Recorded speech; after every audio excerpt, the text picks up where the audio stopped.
All right, all right, all right. Welcome, welcome, welcome. Hope Sean comes back.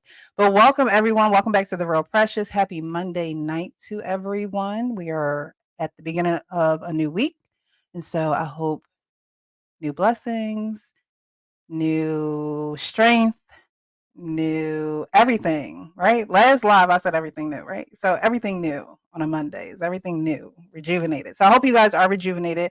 I see y'all in the chat already. I appreciate y'all. Definitely share this, okay? Share this live. I think it's going to be a good one for those who have watched Love is Blind. For those who have not watched Love is Blind, the reunion is coming on Wednesday. So if you want to get a little bit abreast about what's going on with Clay and AD anyway, the other ones, their storylines are, but Clay and AD, okay, yeah, it was. We're gonna talk about it tonight. But before we do, I want to let you guys know that tonight is sponsored by JE Creative. If you guys need a new website and you need somewhere for it to be hosted, definitely go over there. They'll give you a discount if you give them the code of HCM22. So definitely go over to jecreativehosting.com. They create websites. They do a lot of that tech work, that stuff that I'm not familiar with. Okay. They created my website, The Real Precious. So check that out too when you get a chance. And I need to see what's going on with the guys on the panel. Okay. I have my co-host here and I have Sean. So we're going to start with Sean and then we're going to get to my co-host and then we're going to get the ball rolling. Okay. So, Sean, how are you this evening, sir?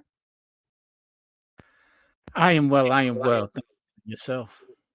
I'm doing good. I can't complain. I'm rejuvenated. It's Monday. I'm blessed.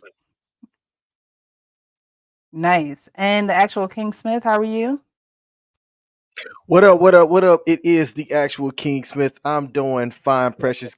Just got through streaming on the King and Me show with my lady who's in the chat, and I'm happy to be here. You gonna have me fired up about this one because I'm caught up with Love Is Blind, and I got stuff to say. Okay. We're gonna get into it. We're gonna get into it. Now, let me see here. I think somebody. All right. So Kenneth said he's on his way. I'm gonna drop the chat a little later when we get into the second topic. But before we do that, I wanted to get into a post that I saw online. And my apologies. I'm so rude. The world class, I appreciate you for being here, love. Thank you. You got your popcorn. I hope you got some juice, some gin and juice. Lay back.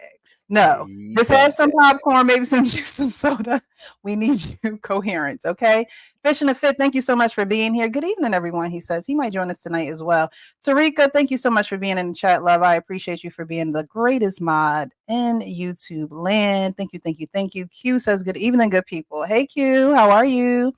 The new do. No, it's Monday, y'all. It's Monday. Sensual lighting. Yes, we changed the lighting up a little bit. We changed that up a little bit. God happened to me. How are you? I hope you are doing well. Hello, hello, hello. Sean's in the chat as well. Andre Dale says, good evening, chat, and good evening to you as well, Andre. Worldwide Collaboration says, hey. All right. So we're going to get into this post that I saw. And I want you guys' opinion. Please participate in the chat. Y'all know y'all are our co-hosts. So please participate in the chat because, of course, we need your input as well. But I got this post, or I saw this post, excuse me, and I want to see what you guys think because I have my own reservations. But it says dating does not mean we have to talk every day. All right. Dating does not mean we have to talk every day. What do you guys think? Do you think when you're dating someone, you must talk to them every single day? No. No? Okay. And dating is what we define as dating. If we're dating with the intention to be in a marriage or a long-term relationship, I think that it's recommended. I think I would recommend the communication and that communication being consistent.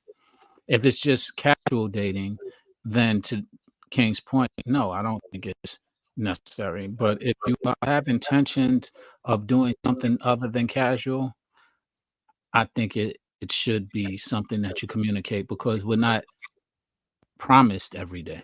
We're not promised tomorrow. Mhm. And personally, I would hate to be in a position where I don't speak with my significant other and I lose her and I didn't have the words that I would have at least liked to have shared with her, whether it was just a good night or whether it was just a I'm fine. So that's kind of my position on it. Mhm. Now, Quincy says all day. He says every day, all day. I don't know about every day, all day. Now, the everyday part, I would agree with Sean because King said no. I would say every day. However, I do not need to talk to you for hours on the phone. I'm not that person. I do not need to talk to you for. I think because I use the phone so much in my daily life for work, then I do this social media thing, and I'm on my phone all the time looking for content. I barely pick up my phone.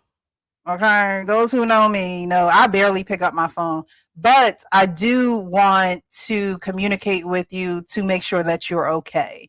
So, and in the morning at least, like in the morning, hey, how you doing? Good morning, you good? All right, you go on about your business, go on work, do what you got to do because you're a man and you shouldn't be available all day.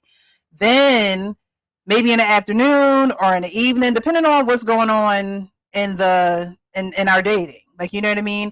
But I think that you should touch base every day. I just don't think all day is necessary because I want to miss you. Like I want to be like, I wonder what he's doing right now. Like you know what I mean. Like I want to be able to have those thoughts. If I'm talking to you all day, every day, I'll probably get bored of you. Like you know, I had someone that I talked to, and they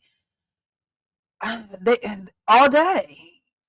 Or if not all day, it was hours at a time. And it's like, I understand people who could be on the phone for hours at a time. It's just not my personality. I'll talk to you, but I might fall asleep. I might fall asleep. That's a big one. And I might fall asleep. Like, you know, I just may not be interested the entire time. I don't like small talk. It's not something that I like. So every day, Same. yes. And All day, no. so every day, no, like I have stuff to do, right? Now, speaking in my relationship, my lady did say that she would like for us to at least say something to each other every day because she wants to feel like she's still connected to me, and that going one day without hearing from me would make her feel like we were disconnected. And see, I don't get that, right? Because for me, like if I'm good and you're good, then we're good. I don't necessarily have to hear from you, right? But if it's communicated to me that you'd at least like to hear from me, then I'll reach out to you. But don't expect me to be on the phone just hearing each other breathing, because I'm like in my head, I'd rather be present for you when we have each other's time. But when that time's done, I got other things to take care of. So I'm not just gonna sit here and just be on the phone. Yeah. It's it's too much. It's too much. We need to be able to still um have things to say to each other. You know what I mean? To be on the phone all day, every day, it's redundant. But of course, if the need is there, of course I'm gonna get in contact with you. Um, God happened to me says I remember back in the day when he and I used to fall asleep with one another on the phone. I might be the first one asleep. Okay, I might be the first one asleep. Go ahead, King. And I was no, and I was. God happened to me is my lady, and yes, we did do that, but I did that for her, not for me. Okay. Blaze says tomorrow will always be a question mark. More with intention and communicate every day. I agree. Tomorrow will always be a question mark and you can't get it back, right? So, or you can't get today back. So, do what you can today because you don't know what's going to happen tomorrow. So, definitely communicate, definitely get in touch, make sure they're okay. I don't like to hound people. I don't know. Maybe it's just my personality. Like I just don't like to be like. I mean, you'll know if I like you now. I'm not saying that you're not gonna know that, but I like to give people their space because I like my space. If that makes any sense. Worldwide collaboration And I like says, Facebook. Dude, shh. "Oh, the question is giving. Oh, you want a boyfriend? I thought you was looking for a husband. All day, Quincy. Can't do it all day. I need to know every damn move you make. God damn it. I think I saw in the chat that you were joking, but I don't know. I just, it's not for me. I agree with you. My husband calls me from work at 9 a.m. and we will stay on the phone with me until he gets off work. And this is every day, and then expects a conversation when he gets off all day at work. Hey, if that I works. don't know. Are there any ladies in the chat? Come on, because I'm the only lady on the panel. Would you want to talk to your man all day? Put a 1 in the chat. Put a 1 in the chat if you would want to talk to him all day long. All day. Marcus, Respect. I see you. All day? God darn. I don't. Ugh. I guess a 2 was not all day, huh? I said, put a 1 in the chat if you want to talk to him all day. She put a 2. Yeah, I just think that's a bit much. And have you ever talked to him? Like, are you okay with that as well? Because if you're not, then I would probably say something about it, because you don't want to lose interest in your mind and he doesn't know about that. Like you don't want to lose interest and still talk to him, but he doesn't know that you don't want to talk all day. I think if you put it in a respectful manner and still show him that you care and that you're there, but that can be exhausting amongst everything else that you're doing. Like I guess he's the kind of person that can talk and work at the same time. There are people who, my mailman, he on the phone every day, all day. Every day that man is on the phone. He is on the phone. My desk area is by the door. And I'm like, dang, who he be talking to all day? I mean, every day like that. At the same, like, who he be talking to? And it could be his woman. But it's just the all day. Wow. Now I got a question, Precious. Said lose interest. Is that a Precious thing or is that a normal thing? And if that is a thing, is it something that needs to be addressed? Well, that's why I said that. Is it a Precious thing? I'm not going to lose interest because you want to talk. But if you want to talk all day, every day, I will lose interest. I will lose interest in you. And my question is that something that perhaps not you, well, you personally, but as well as anybody else, is that something that you need to work on? Work on losing interest from talking to somebody all day? Losing interest is in your mate, because you are going to be around them all day once you get married. I mean, not all day literally, but you're going to be around them in a significant manner and for a significant amount of time. And if losing interest is something that happens during the dating, is that something that maybe should be addressed so to prepare you for the marriage that is going to be something that happens inevitably? Well, we are talking about dating, right? So when you're dating, you do realize what you like and what you don't like about someone. Now, I think the mature thing to do is say, hey, I would rather not talk all day, every day, because that's not my personality. There are some people who have that personality. I know people who can talk. And honestly, if we're talking and I'm talking to you for that long, you are significant in my life. You're very significant in my life. If I don't want to be on the phone with you for a long time, it's because you're not that significant. Like and when I say that is the interest or the connection is not there with that person. You know what I mean? And it doesn't have to be a man; it could be a woman. Like, you know what I mean? Like, I don't Yeah. have to talk to you. I have friends where we don't have to talk to each other every day, but if you need me, I'm there. Like, if you call me and you say, "Hey, look, I'm broke down on the side of the road. I'm dropping everything and I'm coming," because I'm your friend. But I don't have to talk to you all day in order to solidify our friendship. That's fair, and I understand what you're saying from that standpoint, but I guess the point that I was making is that the intention of significance or not when while you're dating, if it's somebody you significantly want to be in your life, whether it be male or woman. Well, I am very mindful of men. And so I follow your lead in a sense when it comes to men we're talking about now. So I follow your lead in a sense. I see how you communicate. I see the frequency in how you communicate. And so, if it's someone who I know is interested in me, but they don't talk to me all the time, I'm not necessarily offended or I don't feel bad about that.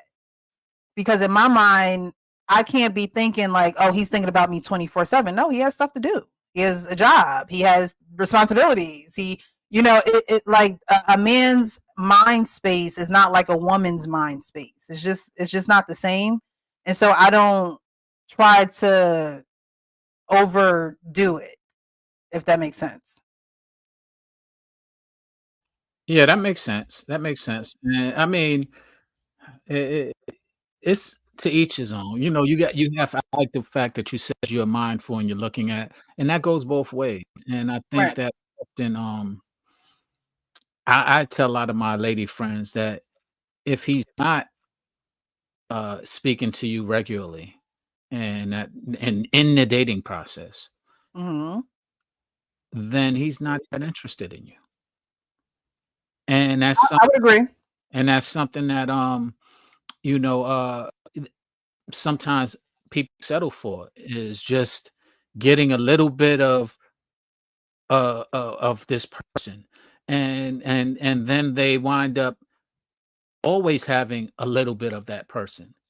And if we're Yeah. talking about a significant relationship, then you might want more of that person, and they should be able to show you that they're willing to give more of themselves to you. Hmm. I agree with that. I agree. Um, yes, Kenneth is on his way.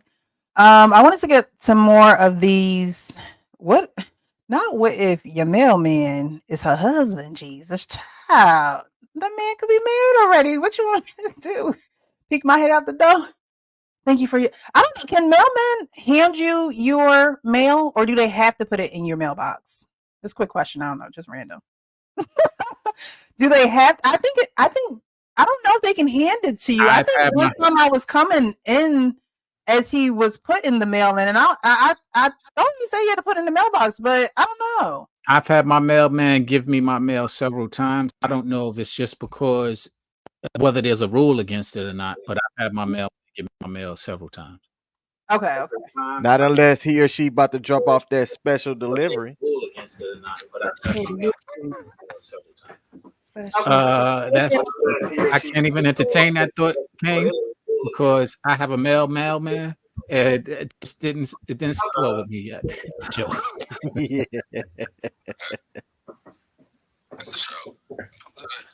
Kenneth, what's up, brother? Good evening, everybody. How y'all doing? Hey, hey, hey! I'm great, I'm doing great. I here. love your background. Yeah, I keep it to my age range and things that I like. That's a very popular painting. Yeah, I've seen that. it's I've like seen that. it's like a depiction of the one that they used to have on Good Times, but Hmm. another painter did what they say a homage of it. Homage. Yeah. Well, thank you so much for joining. Not just started. We're what, 20 minutes in? I put up this post that I saw on social media that says, dating does not mean we have to talk every day. So you can Yeah, weigh in on that, Kenneth. yeah. I was hearing you guys speak on it, and I feel that if you're in a serious relationship, you got to keep that contact. The duration now is a whole different thing. Because suppose you go a day and something happens to your significant other, the person that you're involved with, and you didn't take the time, be it a minute or 5 minutes, just to see about them if they're not in the same place as you. Yeah. I think there should be at least communication in the morning, maybe afternoon, depending on circumstances at night. Because I had something when I used to be in a relationship, I would she was far. I would like keep her in my prayers and affirmations at night and in the morning and just see about her because I knew her schedule and kept it short and sweet. That lets you know that, you really think about somebody. For me, anyway, other people, I don't know how to carry themselves like that, but if there's someone that you're intentional about, you should have contact. Not like all day. I can't see that. I'm like, who has all day to be on the phone with somebody? You have stuff to do. You'd be surprised. You'd be surprised. No, there are those moments where you have deep discussions and stuff like that. But that is a regular. I'm like, yeah, it's a bit much. It is. It is. I'm gonna get back to the super chats and then we're gonna get on to the next video that I came across. Quincy says, I got stuff to do and hobbies. And Black Lexicon says, dating is not a serious relationship. Facts. It's not a serious relationship. And even in serious relationships, I mean, like Kenneth said, they talk daily, but the duration is not always, it varies. I'm actually one of those kind of people that is okay with silence. Some people are weird when it comes to silence, and I'm okay. I'm okay with the silence. It's not awkward. It's not, I'm not feeling like, oh my God, I gotta say something, or what are they gonna say? I'm chilling. I'm chilling. And when the conversation picks back up again, it picks back up again. But you do have women who would think that, okay, if a man is not talking to me all the time, he's not interested, which could be true. Or you have to really study him, and vice versa. You have to study him to say, is he even the type to be talking all day? Like, is he that verbal by himself? Because if he's not even that verbal by himself or with other people that is around him, I mean, men are more verbose when it comes to you guys being around other men, I would think. Or maybe like where you're trying to learn something because now you're asking questions or you're inquiring, things like that. But is he even that type of man? Like, my dad is not he's not a man of many words. So if you're around him, you might feel awkward because y'all are not talking, but I know that that's how he is. So I don't take it as, oh, well, why isn't he talking to me? You know? So I think you have to have an awareness and a discernment as well, because again, we could think that the man is just not interested in us, and it could be he could have be thinking of a million ways to get in contact with us or communicate with us, and maybe he's not sure how. Maybe he's not picking up on your vibe. So that's just a little gem for the women, because it's not always that he's not interested in you. It could be he's just not that type of man to always be talking. You hear about women coming home and wanting to tell, they man about what Sally in accounting did, and he like, okay. He's not wanting to talk about that per se. Doesn't mean he's not interested in you. Doesn't mean that he doesn't care about you. It just means that conversation is. Well, Precious, I kind of push back on that a little, because it does mean that he might not be interested or he might not care about you. Because as a man who does care and is interested, he learns how to understand some of the things that might be interesting to you that's not of interest to him. And because he is with you, or he cares about you, he wants to be able to lend that time or that ear to you. Now, does it have to be consistent? No, I agree with you. It doesn't have to be. You have to. There might be some limitations on it. But as Mhm. far as and you mentioned something else, you said he might not like talking, but he could talk with his friends. Then he needs to mature. If he could talk to his friends but can't talk to you, he needs to mature. Well, I'm not saying that, Sean. I'm not saying that he's not talking to the woman. I'm just saying that in most cases, men would be more verbose with their guys. And that may not be the case. Some guys, they say that most guys bond over the activity itself. You guys don't even have to be talking. So I'm just giving different scenarios. But like you said, maybe he's not interested. But again, that comes with the woman using discernment and studying him as a man and knowing yourself as well, because a lot of women don't know themselves and they just go with whatever and then blame a man, and it's like, but you didn't really know yourself, so you can't put that all on him. You know what I mean? And as far as the men, yes, definitely show interest, definitely show that you're serious or you're intentional, but don't step out of your frame for a woman. I just don't think that should happen. Hank, how are you? Hank, are you there? All right. He did say, give me a second. I thought I had him down there waiting for a long time, so I wanted to pop him up, but he might need another second. He's practicing on how to be, You know what, Sean? Alrighty. So we have some more of these comments because I like to hear what you guys have to say. But you can move from dating to a serious relationship with the quickness if you like. Yes, everybody's going to do what they're going to do, right? So everyone's going to do what they're going to do. You truly have to study someone to see what their true moves are. Because that's what's going to tell, and time is going to tell as well. Blaze says, I'm all for being intentional, communicative, and consistent with the woman who I'm interested in, but that does not include being on the phone all day, every day. I agree with that. The real relationship Don, passport bro villain. It actually keeps us strong and intense and purposeful. I agree with that. Let's have something to talk about every single time we talk, but we don't have to talk all day. But you are different pastures. Your silence is like a high level of music. Oh, I appreciate that.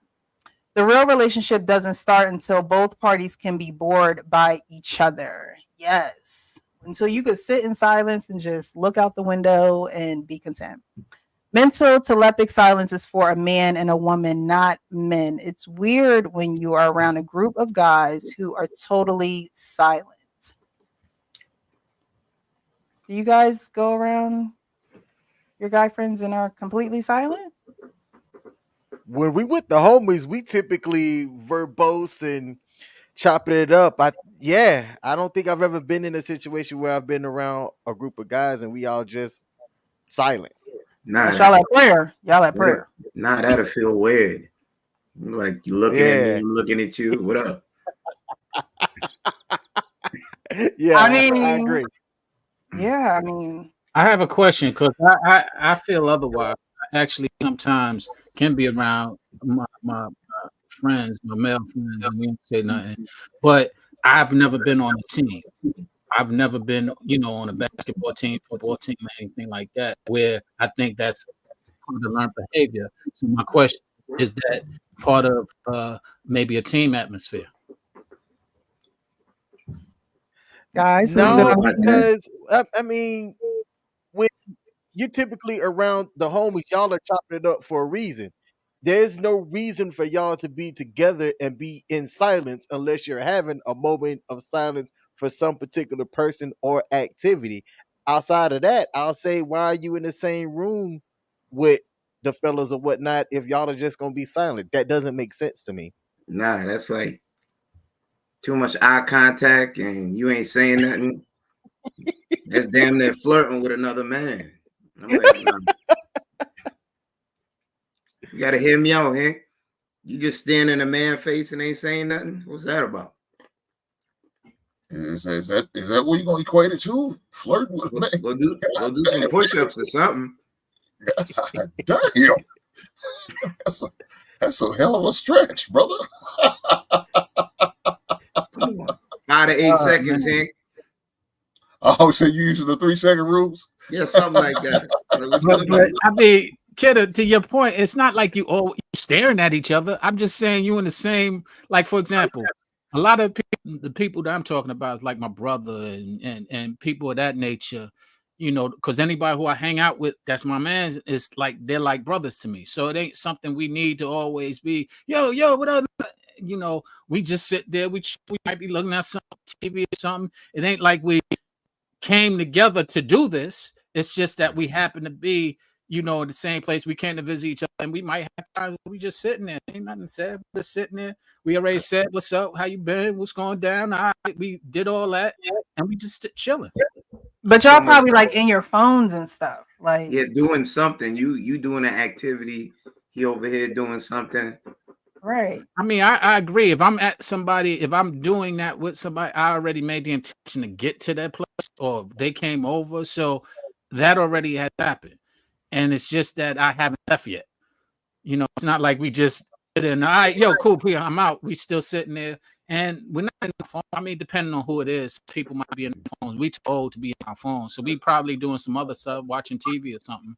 But it ain't like we sitting there having a conversation or full-blown conversation all the time. Whew. Not gonna happen. Get out my face. Hey, now that's when I'm gonna turn to the right and be like, well, all right then, and then just walk away. Well, let me put a little bit more on it to give some perspective. My brother lives about an hour away from me. So at these moments, I've already driven, or he's already driven an hour. So it ain't like we just like, yeah, what's up, blah, blah, blah, blah, and then we out right after that initial exchange or whatever we had to talk about is over. So we still sitting in the same vicinity, you know, we just got, but then again, it's my brother. So that's a difference as well. You know, it ain't like I congregate with any of my homeboys nowadays because I just kind of outgrew that. It ain't like I got a need or a desire to hang out with my homeboys right now. I hear you, Sean. My words, it's been one. Grab some snacks on your way home. It's been one. We said that. Yo, you take something when you want to go? Yo, I'll make you a plate. We do that. I'm concerned. What are we talking about right now? What are we talking about? All right. Well, we were talking about, you know, talking to if you're dating, is it necessary to talk every day? And we started to get on the road of men don't necessarily have to talk, or sometimes they talk while they're together. Obviously, Sean don't talk, but he has a kumbaya moment. But is it necessary for you to, while you're dating someone, is it necessary for you to talk to them every day?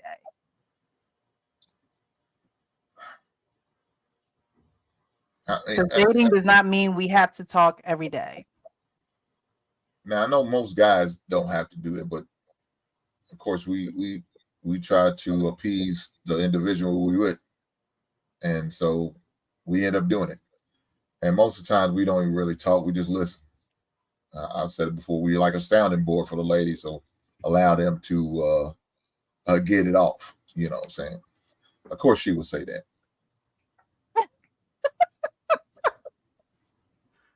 But it's true though. You know, most guys, if you didn't feel like you had to talk to a woman every day, you wouldn't. Because men are, you guys compartmentalize. And so it's like, I checked in with her. She's good. We good. You know, I talked to her yesterday. We good. I remember watching my pastor one time and he was like, you know, they were talking about their love language, and one of her love languages is touch. And he's like, well, I touched you yesterday. Like, he didn't think it was a big thing, but she was like, I need you to touch me every day. He was like, but I've heard you yesterday. You like, you know what I mean? I know this is crazy, but I got a real pastor like that. And it's like, it's certain things that men wouldn't do if it wasn't for women. And I mean, from talking to spending money to being in certain environments. Guys are okay with a TV, a beer, or a soda, maybe the game, and y'all are good with a folding chair, okay, and maybe a banana, or maybe a specimen of something, a banana to eat. Okay, maybe that was not a good one. Not the banana. Let's use another fruit. Some strawberries. I'm sorry, my bad. She just got worse. But what's wrong with strawberries? Yeah, eating strawberry in front of a man. No, I'm saying by yourself. Man, Why can't you eat a strawberry in front of a man? How You you bite eat a strawberry. How do you eat strawberries? Miss Precious, how you eat a strawberry masculine in front of men? You bite it. What do you mean?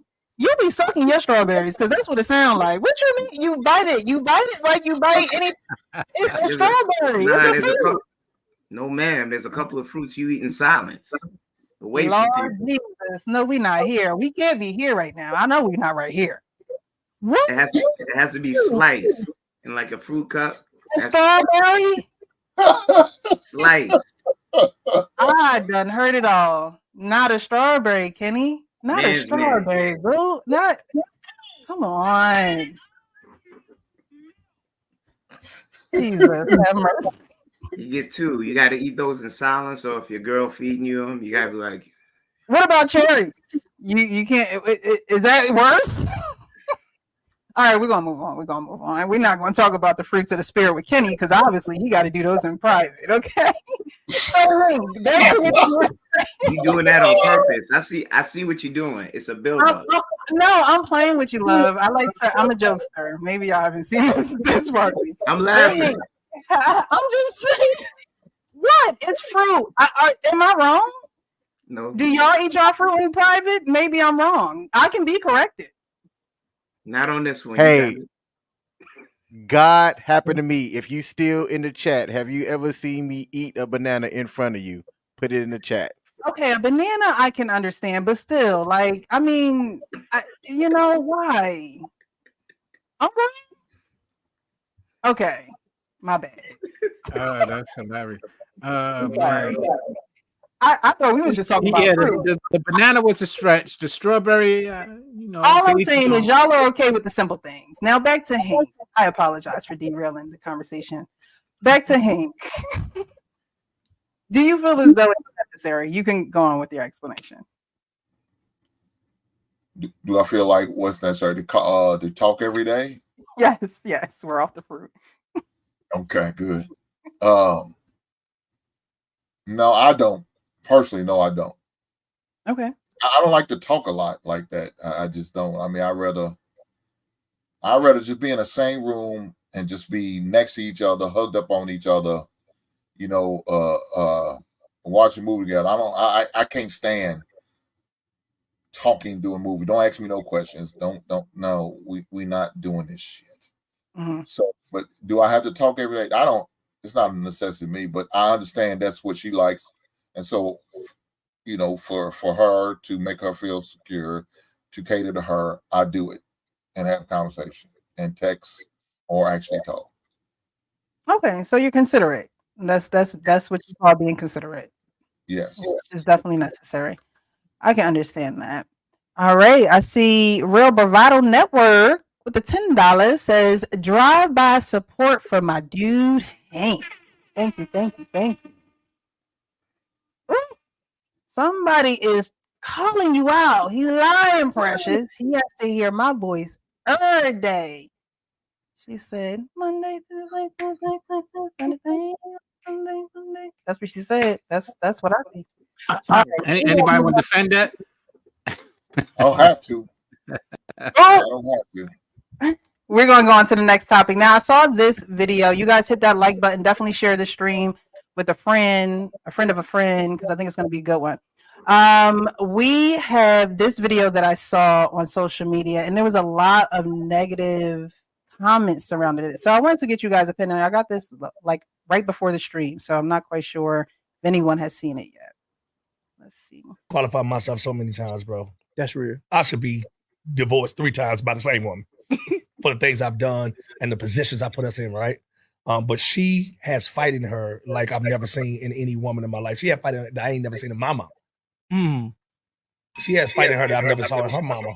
So it's like she just refused to let go. She saw more, and she covered me.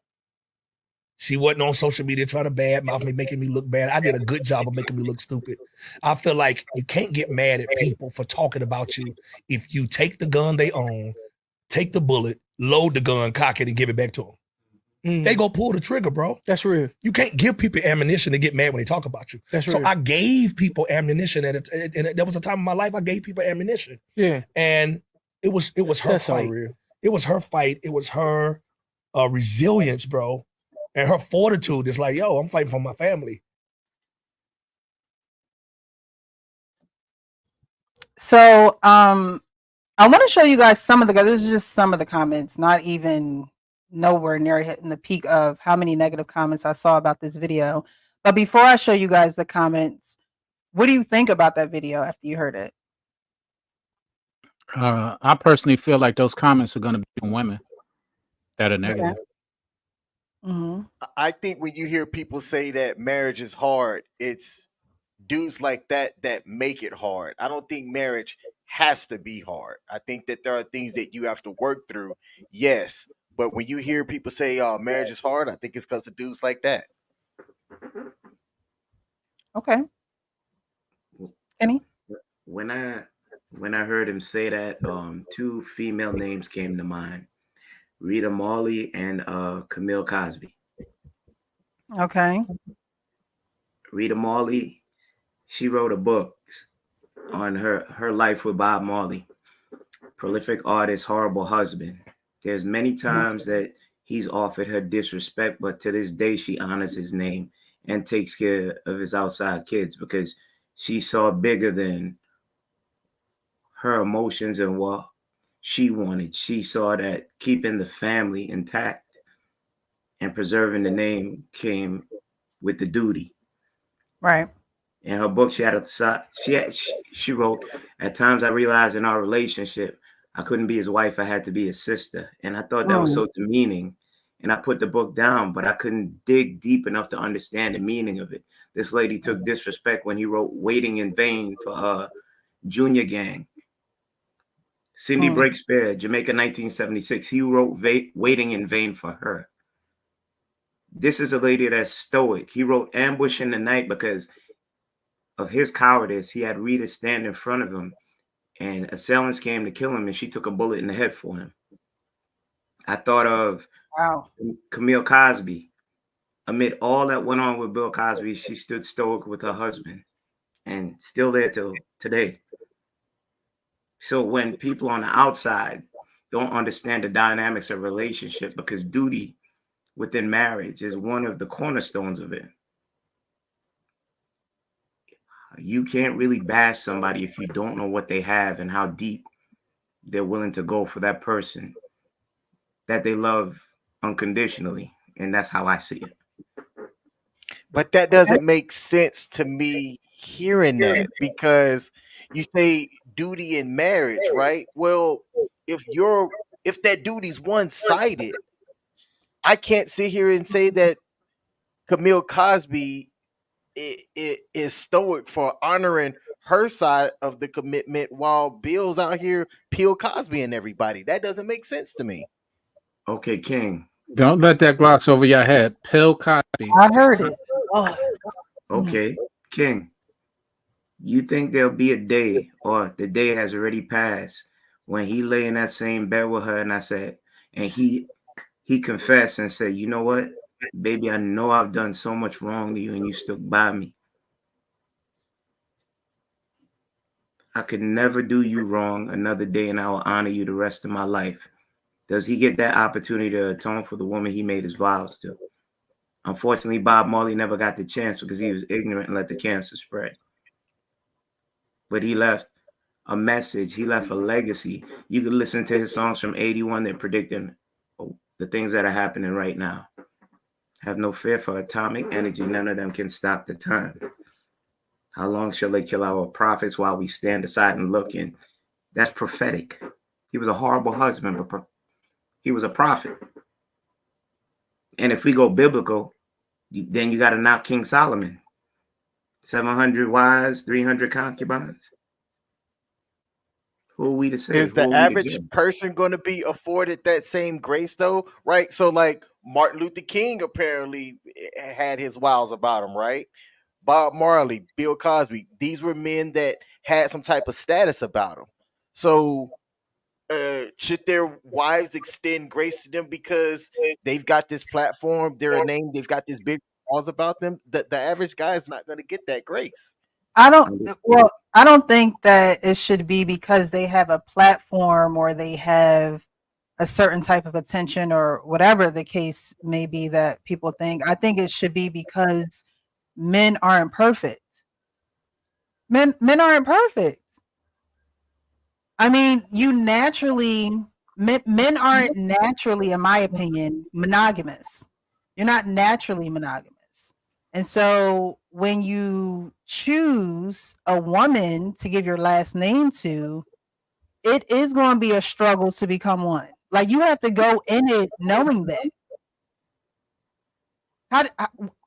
Who goes into it thinking now, King? I know what you said, like, oh, it shouldn't be a struggle and things of that nature. And you should get along. You know, at the base level, you should get along. You should be kind to one another. You should be considerate, like King said. But there are going to be growing pains and becoming one with another person, especially a man. Women can flock to other women like it ain't nothing. But women have issues being with men and becoming one with them. And so when I saw the video, I also saw the comments.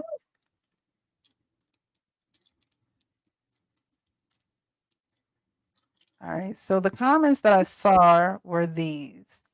Women shouldn't have to fight to be proved properly loved and cared for, especially by the very men who asked to marry them. 748 likes.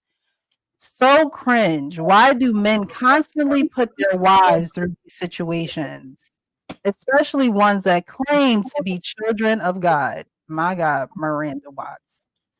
31 likes. Well, one thing's for sure, you're not deserving of all the fighting. Why do we have to fight so much to be loved correctly? Why do we have to fight so much to be loved correctly? So the comments are showing, and like these are 3 comments. This is the Willie Moore Jr. show, so that's where it is on Instagram, and I'm pretty sure the episode is up on YouTube, and I do want to do my due justice and watch it. But when you see the comments, how do I get rid of this thing now, child? Hold on. Okay. When you see the comments, it's almost like women think that a relationship is going to be like easy, like it isn't going to be a fight. And when I say a fight, you shouldn't be fighting each other, right? You shouldn't be fighting each other, but you should be fighting to become one. So if there are things that a man struggles with, or there are things that he comes to you about and is less than what you think should be, and you really like this how you know women don't really like men, because when you really like him, you're willing to work with him. You're willing to. I don't know a woman that don't really like a man that's not willing to work with him. But sometimes you can get head over heels. But I want you guys to weigh in on the negative comments that you've seen. Sean, you said you thought they would be from women. Kenny, you gave Bob Marley and him being so wise, but he wasn't necessarily a good husband. Hank, what do you think about the video and the comments? I don't know. You know, I thought somebody had a good question. I think it was was it Def Maggot? This one? Yeah. Would you extend grace the other way around? Huh. The other way around. So no, 'cause I'm not gonna No, because I'm not going to tolerate disrespect. I think that question came from where I was talking about sticking it out with somebody. I'm not going to tolerate disrespect in my marriage or relationship. It's not happening. No grace, none. Okay. So I couldn't fault King for that because I wouldn't do it either. But I wouldn't expect her to do that. I can't be mad at her. I can't. I got to accept that. I mean, if I made a decision and make a selfish decision and cheat on her, yeah, I expect her to leave me. I don't expect her to stay around. If she does, man, damn. I mean, I'm lucky. I'm blessed. I couldn't give her the same. I'm not gonna lie. Okay. Well, one of the things that I'm sorry, Ken, go ahead. Go ahead, Sean. One of the things that we're not taking into account when we ask that question in reverse is somebody who is getting or who's doing everything that that wife is doing as a husband. Now, of course, we probably can't really put ourselves in that mindset, but where the wife is taking care of the family and out there making it a comfortable life for you and the children, then would that grace be extended? That's when the question is fairly or can fairly be answered. I can't put myself in a position mentally to answer it, but I think in order for us to really fairly answer it, we would have to really fairly take into consideration all that's being provided. Um, if your wife was providing that and you chose that to sit and stay with the children, etc., would you extend that grace? Okay. Dude, I looked up the stat done by brides.com because those things are, according to them, are fairly low. Men cheat during being married, about 20%, women at 13. But we're talking about the anomaly right here as for being able to forgive your spouse, not your girlfriend, someone that you took vows for. And it's funny, those people can make reference to Bible verses. And I gave you one. King Solomon had 700 wives, 300 concubines. So keep it consistent. There are many guys in the Bible or many stories told, if you want to go biblical, of great men having many wives and many concubines. What makes it different out here when you try to cleave to one? If you really want, that makes you cringe. So reading the Bible should make you cringe. But now it's hard. Marriage ain't easy. I watched it. I have to empathize with what I see. Who are we to say that these people see a quality in their spouse that we don't? Hink says, that's a non-negotiable. King says that's a non-negotiable. But who's to say that person within that relationship got on their knees, prayed, and said, I'm gonna fight for my marriage. I'm gonna hold this against my husband, but hopefully within prayer, and he becomes cleave with me once more, there's atonement. He realizes it wrong and love me for the rest of my God-given life while I'm no longer here. That could possibly make that bond stronger. We're making like rash judgments. If you really, really love somebody, I'm gonna give you a story. My first love, Margaret. She came to me no other day than other days. I was head over heels, butterflies, roses fell from the air when she walked in the room, stuff like that. She came and told me crying, I slept with my ex-boyfriend. I would have never been the wiser. I could never forgive her. As I got older, I realized if I could have got over that hurdle, she'd have loved me for life. Because what it took for that woman to tell me that, when I would have never been the wiser.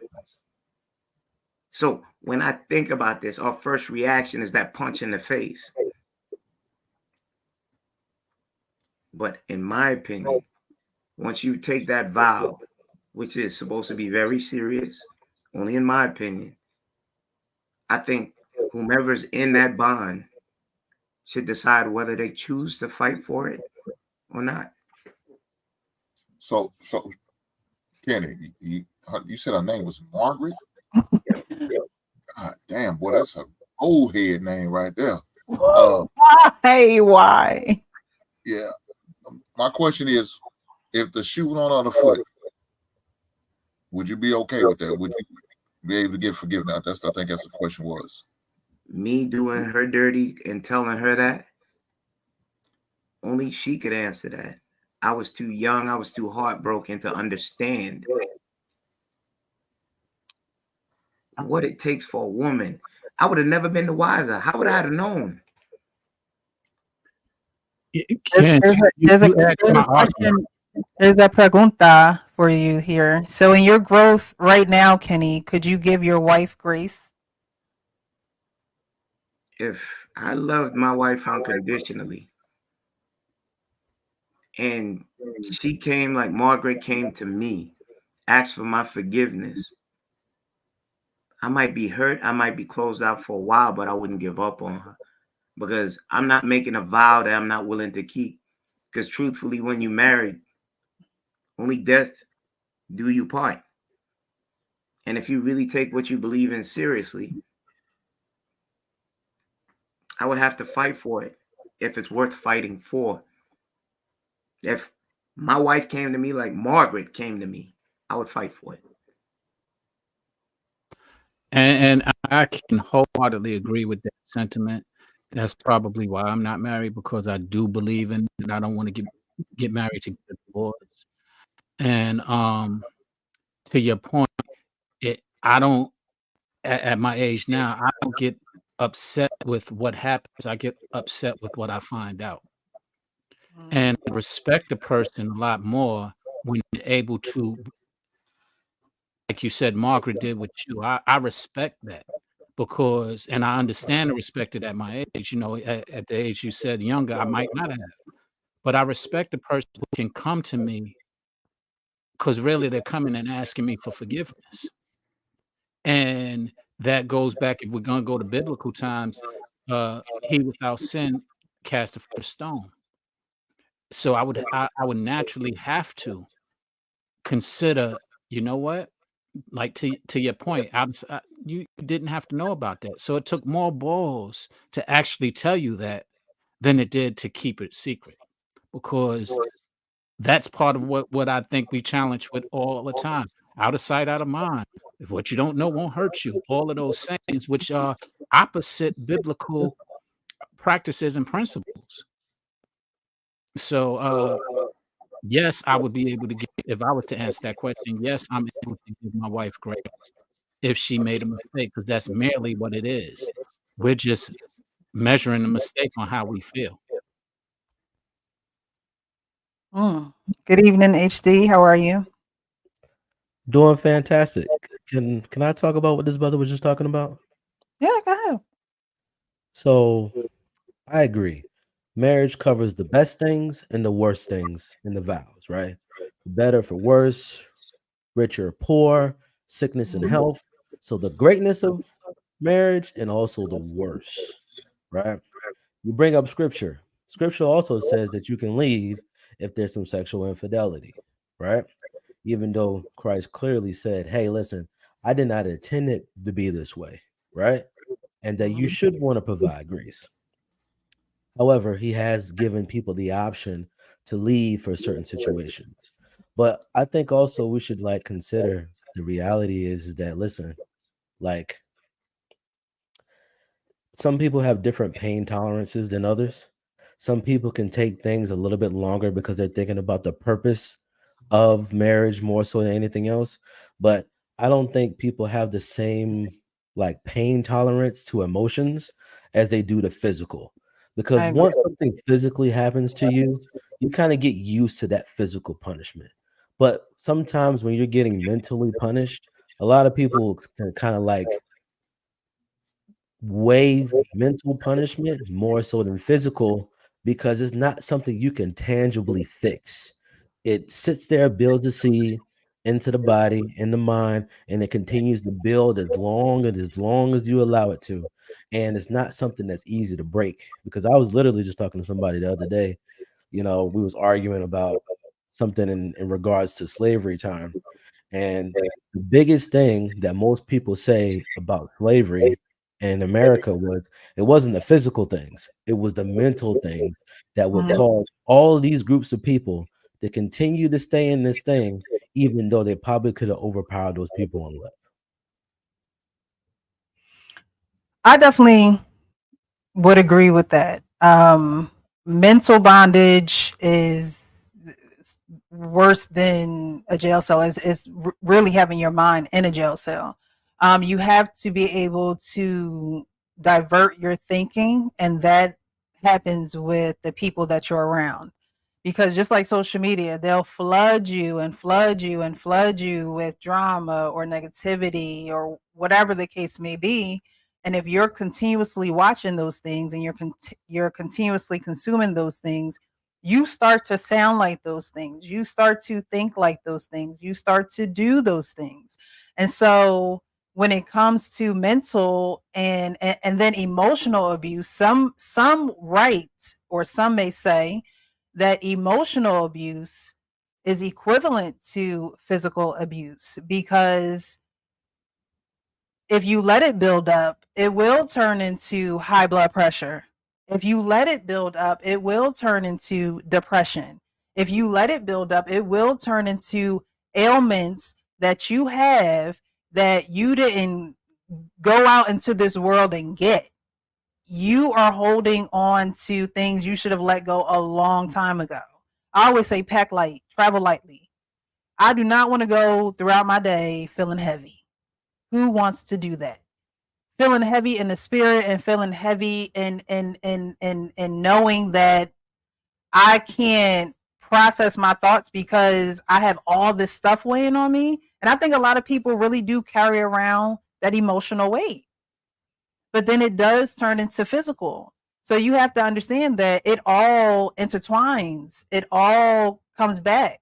And if you don't take care of one, another area is going to fail.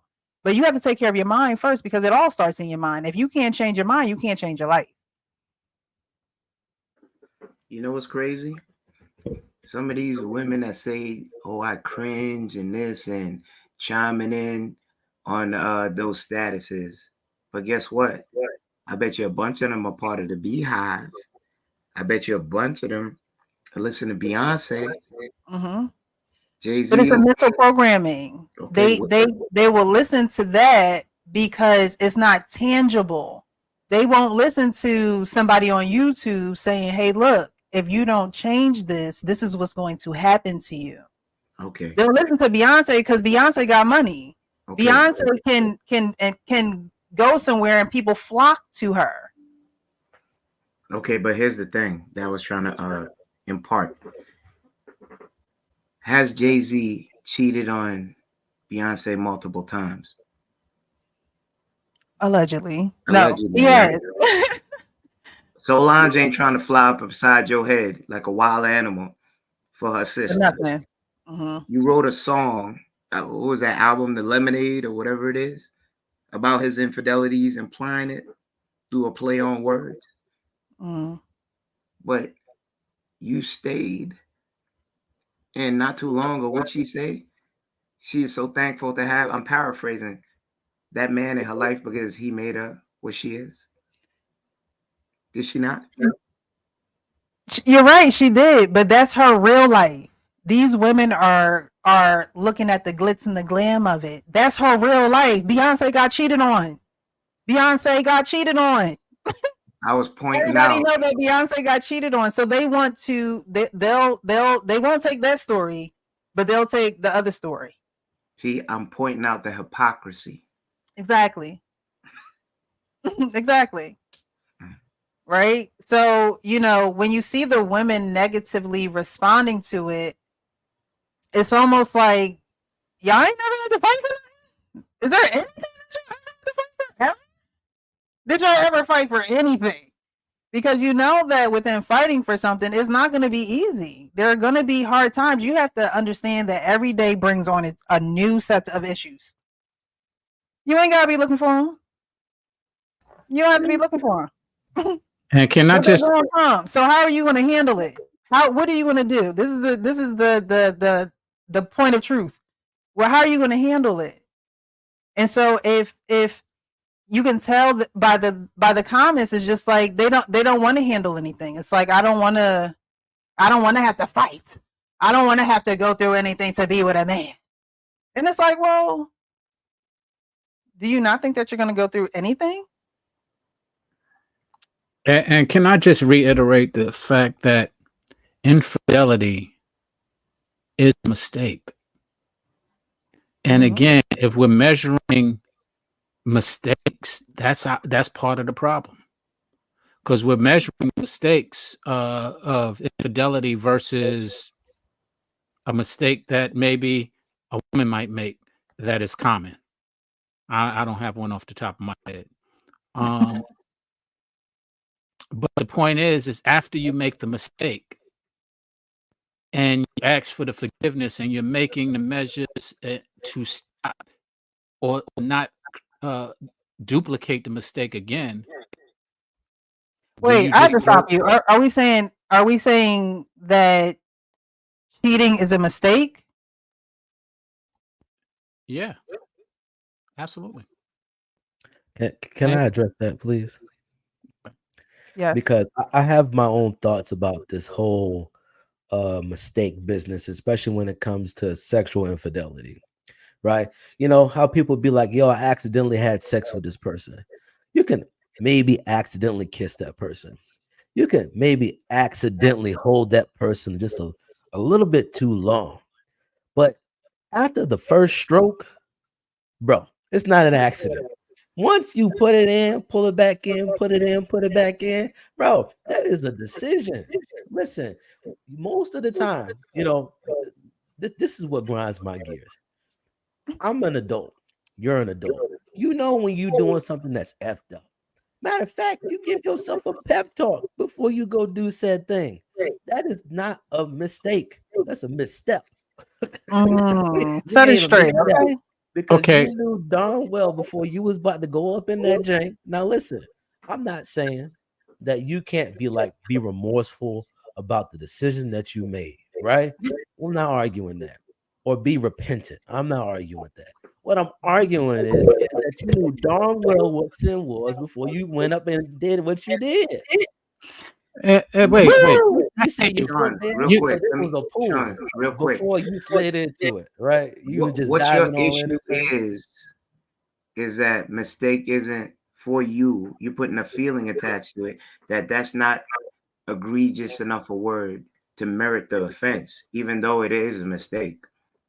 Because Absolutely. it makes it sound soft to you that it should be another word that physically lands and knocks you down. But if you look at the definition of mistake, that's a misstep, that's an error. But maybe the word isn't profound enough to merit the disgust that you have for the act. And you're right. You said it's not a mistake. Isn't a bad decision a mistake? If a woman makes a bad decision, why is she all embraced and saying, "Oh, she made a mistake"? The same way a man made a bad decision. Yes, he carried it all the way out. It was a bad decision. Okay, so that's what it was, a bad decision. And that's what a mistake is. You easily embrace it when it comes to a woman making a bad decision. Oh, she made a mistake. But then when a man makes a bad decision, you're measuring differently. I don't understand that. Yeah. Okay, so remember, like last week, right? I told you I needed a new soundboard because I spilled wine on my soundboard. Like to me, that's like a mistake. I didn't do it on purpose. I grabbed the cup and it was a mistake. I don't know how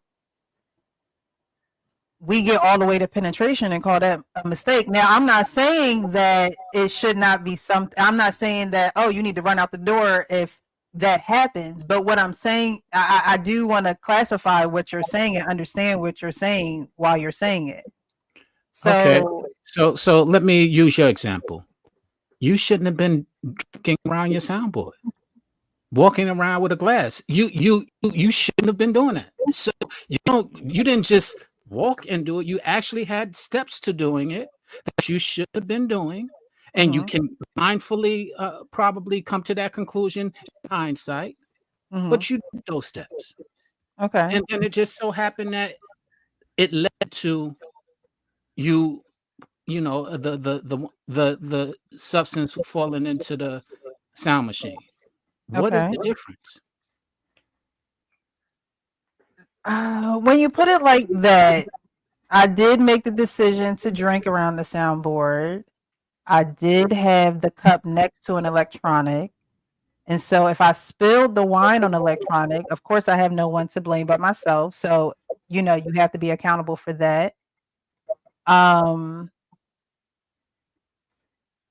I would call that I wouldn't call cheating a mistake, because cheating with the ing means it's ongoing.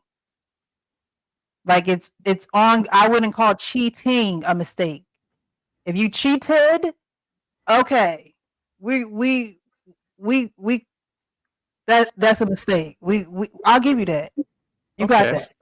Well, what about But this? if you're cheating, then it's like we need to go see the lady about these mistakes. But aren't we cheating until we're caught? When we're I'm caught sorry. when we're caught is when it's when we, oh my God. But before it's caught, if you run around drinking the all around electronics all the time and nothing happened, you are still running around drinking doing the things that led up to it until you make the mistake and it pours in, and you're now repenting or you're remorseful because the consequences of what happened because of your actions. Now you're mindful of it. Now you are thinking maybe I shouldn't do it again, or maybe I should change my actions moving forward. And the same. Y'all sound crazy, man. Okay.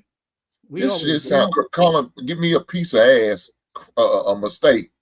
No, man. Look, when I cheated, I made a piss poor, selfish ass decision. That's what I did. I made a selfish decision. It was planned out. It was thought out. A mistake is something random.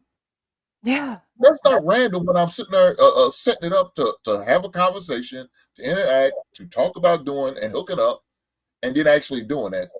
That's not a mistake. Well, your mistake that is a piss poor, selfish decision. That's exactly what it is. I agree, but your mistake was getting married before you. No, that wasn't a mistake. The mistake was to make the decision to cheat. Let me finish my comment. If you took your vows seriously, now cheating wouldn't be something considered. Hello, everybody. Bullshit, man. No, the bullshit is not taking your vows seriously. To me, that's my opinion. Look, some people consider cheating even if we're not married. Okay, that's fine, and that's still some. That's still considered cheating, right? Okay. I'm not. I'm not married. I'm single, not married, but I just go cheat on my lady. Okay, so in fairness, with another woman other than my lady. That's still a selfish decision. I agree. Hank was saying the same thing. I'm using the marriage as the example. Aren't we? Go ahead, Sean. Yes. At the heart of things, we are selfish. Hank, we are selfish, and so you have to understand that that's the nature of us as people. So if you again are going into marriage and knowing these things, I'm gonna know your flesh is gonna get weak. I'll probably know when it's weak. So you have to be in tune. You have to know that this ain't gonna be perfect. You set your guidelines, you say these are non-negotiables and things of that nature. But at the end of the day, you can't predict what's going to happen in 10 years. You can't predict what's going to happen in 15 years. You can't predict what's going to happen tomorrow. And to the point, if your flesh is weak, but you have repentance for it after, whenever you get this repentance, does that mean that you should be subjected to the persecution of your deed forever? So no, it should be addressed. Crazy. Why do you need to repent for a mistake? Because if you don't, then you just continue to make it. Well, I mean, repentance just means to turn the other way. I mean, you're not begging nobody, to like, it just means I'm not going to do it anymore. But the thing is, if you do it again, what's going to happen? Like those are the conversations that you have to have. What is going to happen? What's going to be the recourse? Because I can't, it's something about a man who says to me, I'll never cheat on you. Don't set yourself up Maybe for failure. it's me. Maybe it's me. Maybe it's me. But I'm not expecting you to cheat on me. But I don't want you to plant a seed and then something else grow from it because you done planted this seed. And then when it happens, I'm like, but you said. Well, I don't really like talking into the future about certain things. Like don't say certain things because when it then gets there, if you can't deliver or if you can't live up to it, like then it's one of those things where it's just like, what is the vow? Wait, hold on. What's a vow? That's what you're doing. You're saying certain things. What is a vow? Explain that to me. No, right. What so I'll never cheat on you as a vow when you ain't married to me? What is that? No. What is that? When you say your vow, you say to honor. Right, but that's after the vow. That's after the vow, Sean. I'm not talking about after the vow. And after the vow, you are vowing that. But at the end of the day, if you break that vow, there are some people that say, hey, I'm gone, I'm out, I'm good. And then there are other people that say, I honored this vow because I made it with you and we're becoming one. But even if we're not one, I'm still me. So I have to honor what I said.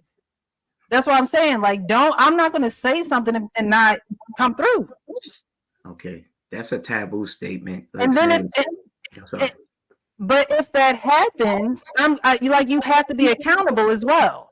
I wanted to welcome Arpain. Arpain, how are you? Fine. Oh, Nice conversation. I hear you. Hello, gentlemen. I miss you. Who said that?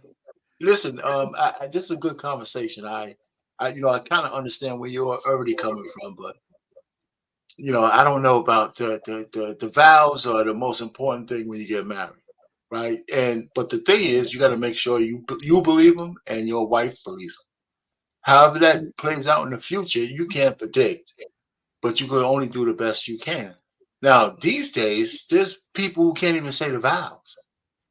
And we already covered that. If you can't say the vows, you shouldn't get married.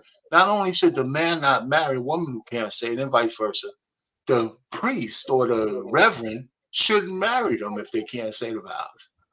He's not in my church.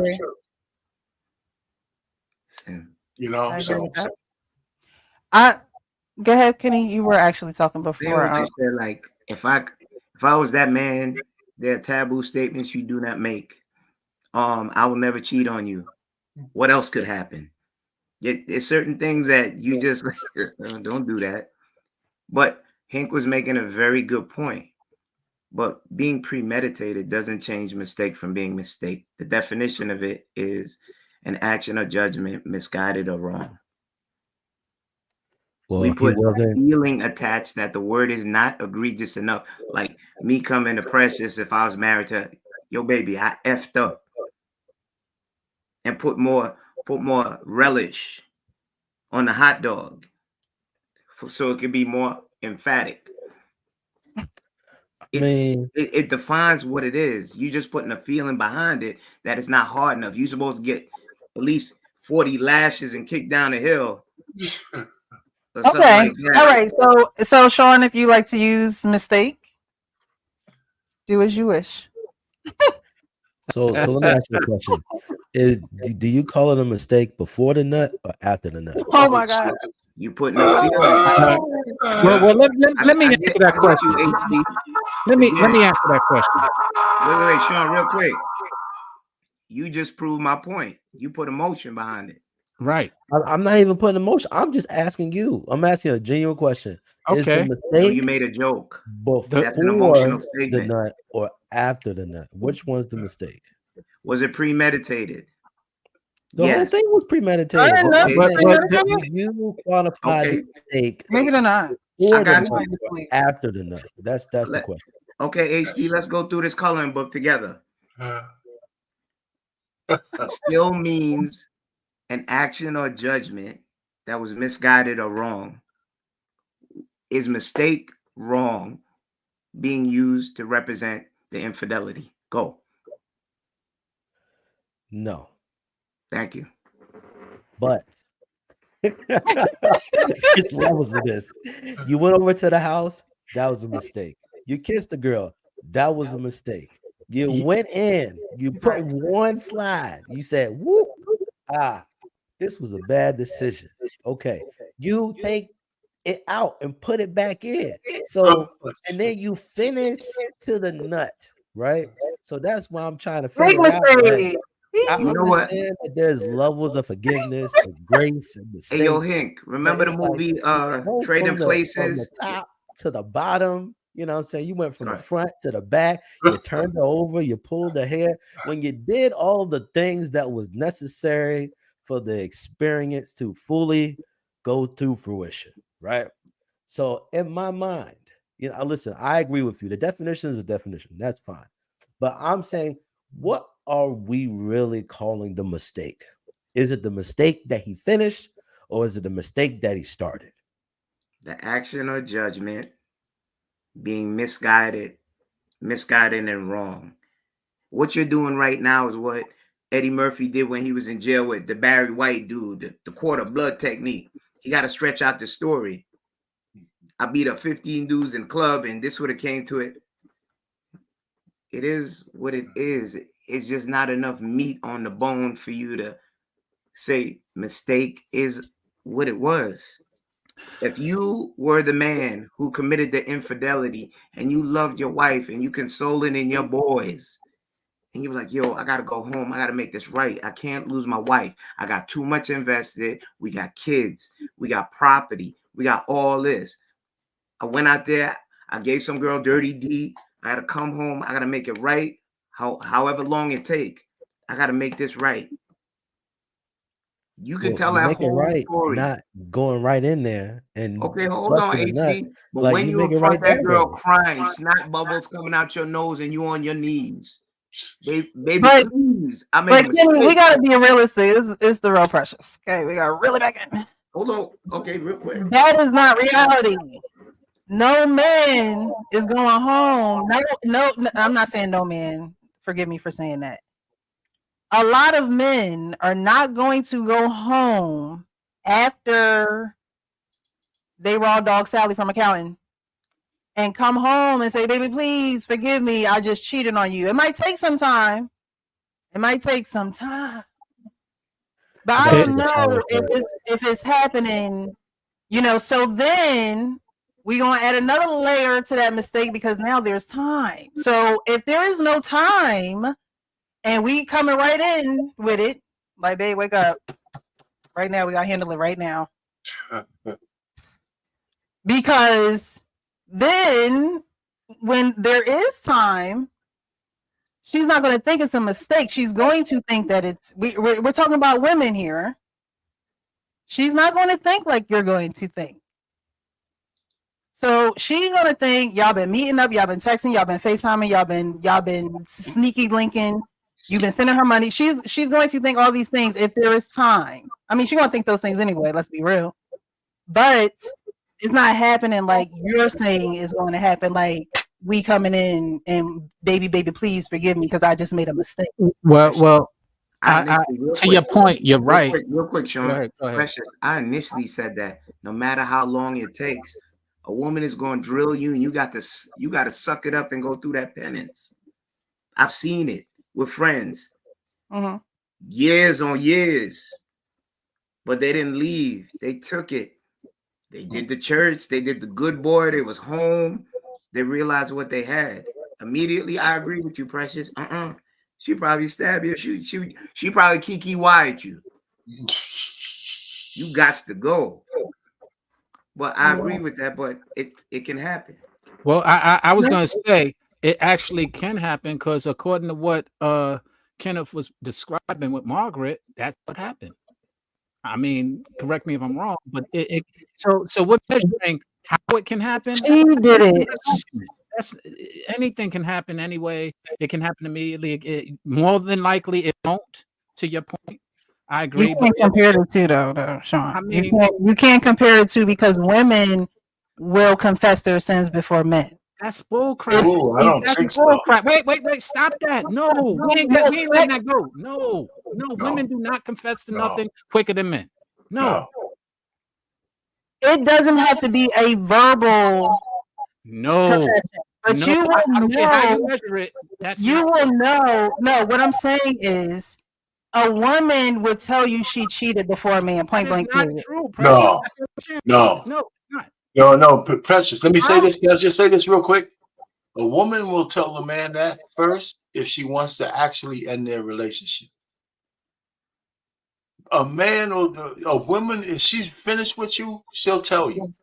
Because let me tell you, I think women underestimate their vivid imagination. She tells you before she says it out of her mouth. Okay. Yeah, but she's ready to leave. Before you're the one that's not recognizing. No, you're correct. But she's ready to leave. At that point, she's ready to leave because there's no better cheaters on the face of the earth than women, right? So let me just, there's no better cheaters than women. If you let your man know that you're cheating, you want out. You really want out, and you just want him to be man enough to say it's over, so you don't have to take the burden at least of that. That's just the bottom line. That's the bottom line, because a man kind of tacitly knows that if his woman is tied to him, he can get away with one ball pass or two. Because women do that, because they understand that, you know what, I chose you because you were an alpha among alpha. So if you got a little bit of leg on the outside, I'm going to make you pay. You're going to pay penance for a long time, but you know what? I might not leave.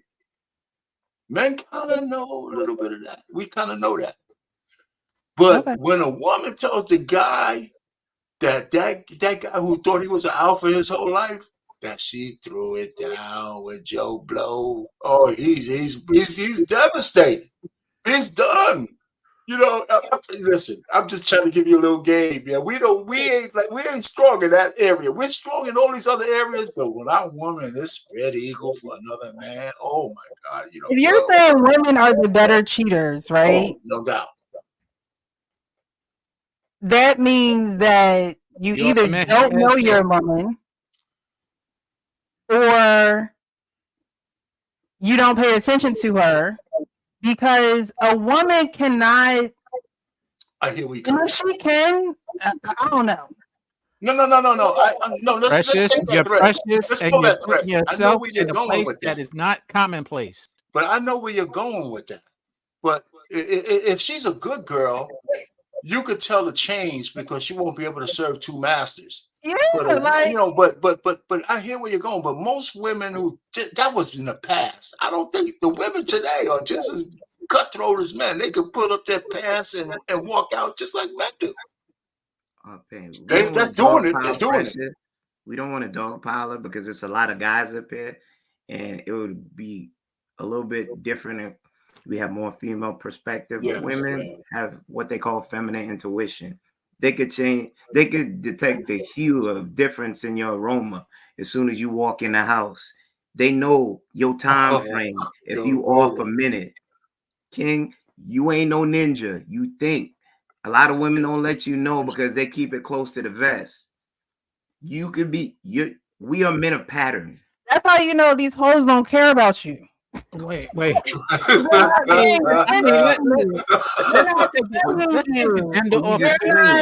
caring for you in a way that only you care for them. So you know when it's different. Like you know when it's different. Let's take gender off of it because we all know when it's different if we're paying attention to the pattern. Because we all creatures of pattern, women as well as men. So it's not a gender thing.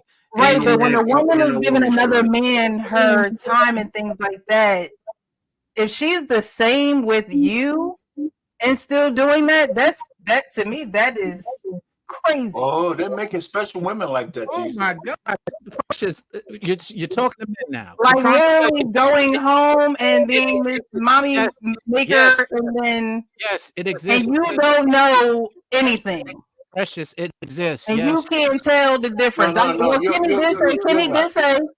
did say he wouldn't have known the difference if she didn't tell him. She told him. And there's so many times you wouldn't know the She difference if told we didn't him. tell you. We just don't care that No, much. we would know the difference. We No, just we just not don't going to care. tell you that we know the difference No, right we away. care- Just like care- you're not going to tell us that you cheated right No, away. we care less about you knowing the difference. That's why y'all able to catch us better. We're not as concerned with the consequences as y'all are. Let's just be real. The consequences that we're gonna get is, oh baby, please, we can get through it. We already understand that. The consequences that y'all feel, we might kill you. No. Oh, Jesus Christ. I mean, but you know what? I'm not But Sean, I'm joking, but I'm not. she's partially right. You are partially right. But the truth of the matter is that we're in a different time now. Like, you know, in my day, I can understand I know my wife up and down. And so if I know she can't serve two masters unless she's a ninja.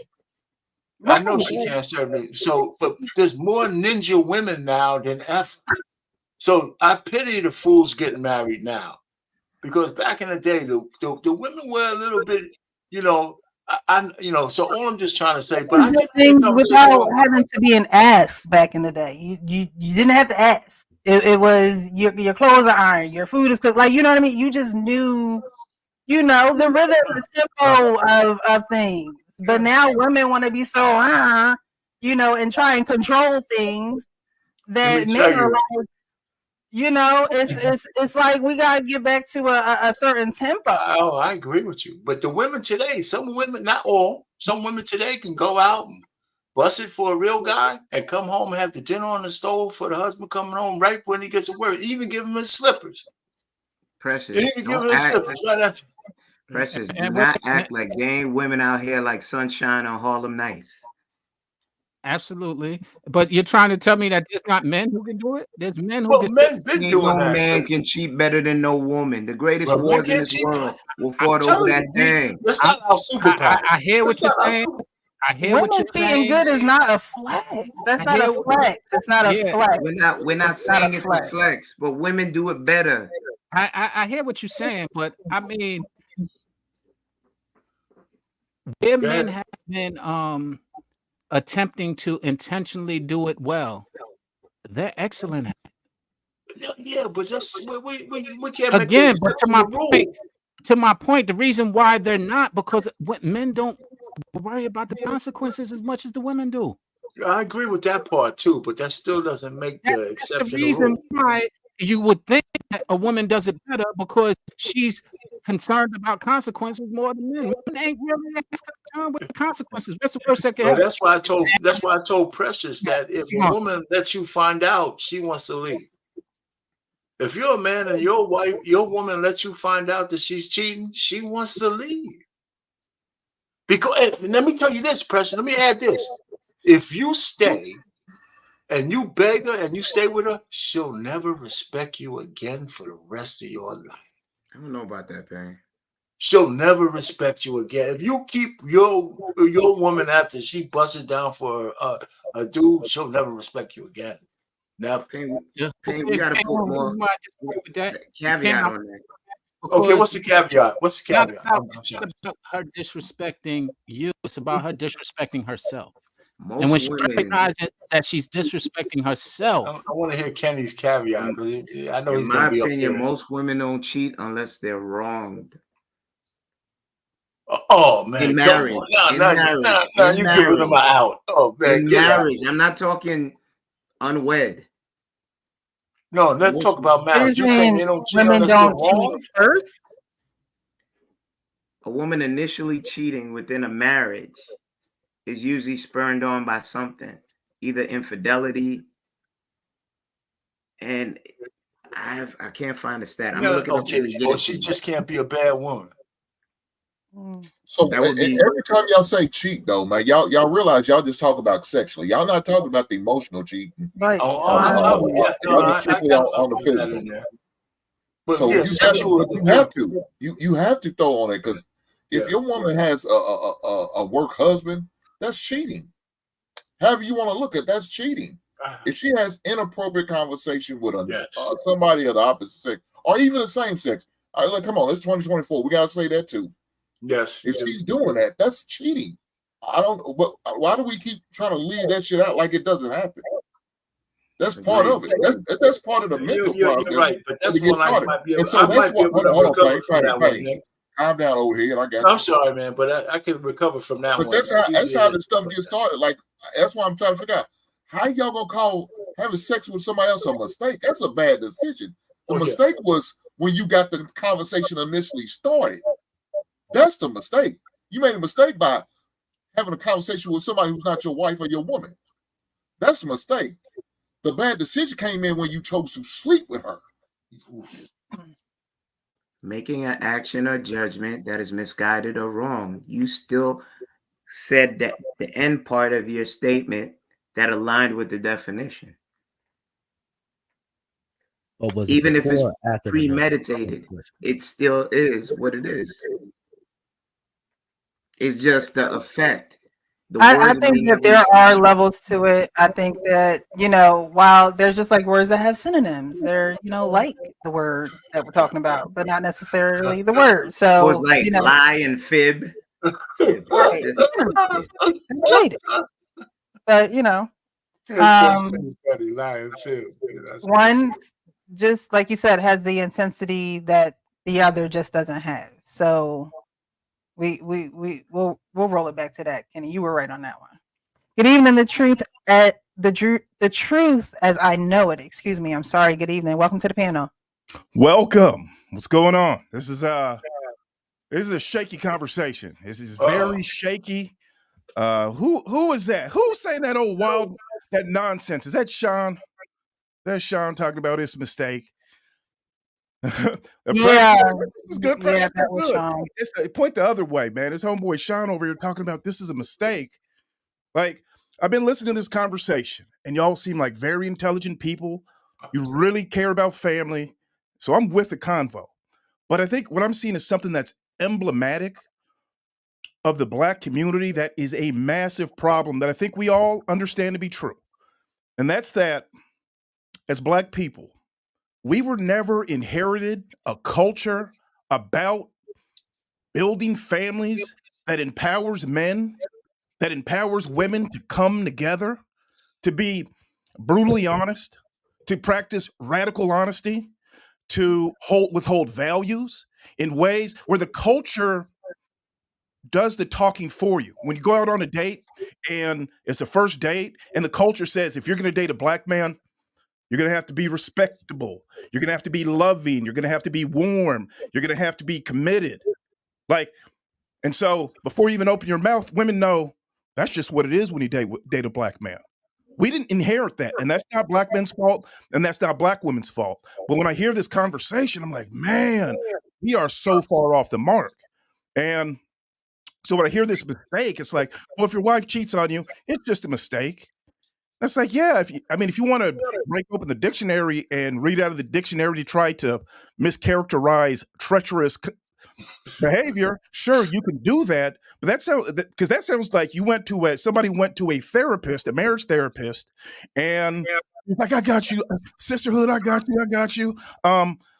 It was just a mistake, right? It's just a mistake. And it's like, no, that's treacherous behavior. That's so much more than just a mistake. And I think when I hear Black men speak like that, I go, this is just more of that BS that just breaks up Black families. I can't, personally, it makes my skin crawl to hear that, because family structure is important. And as Black men, I think we need to be more authoritarian about our own family structure.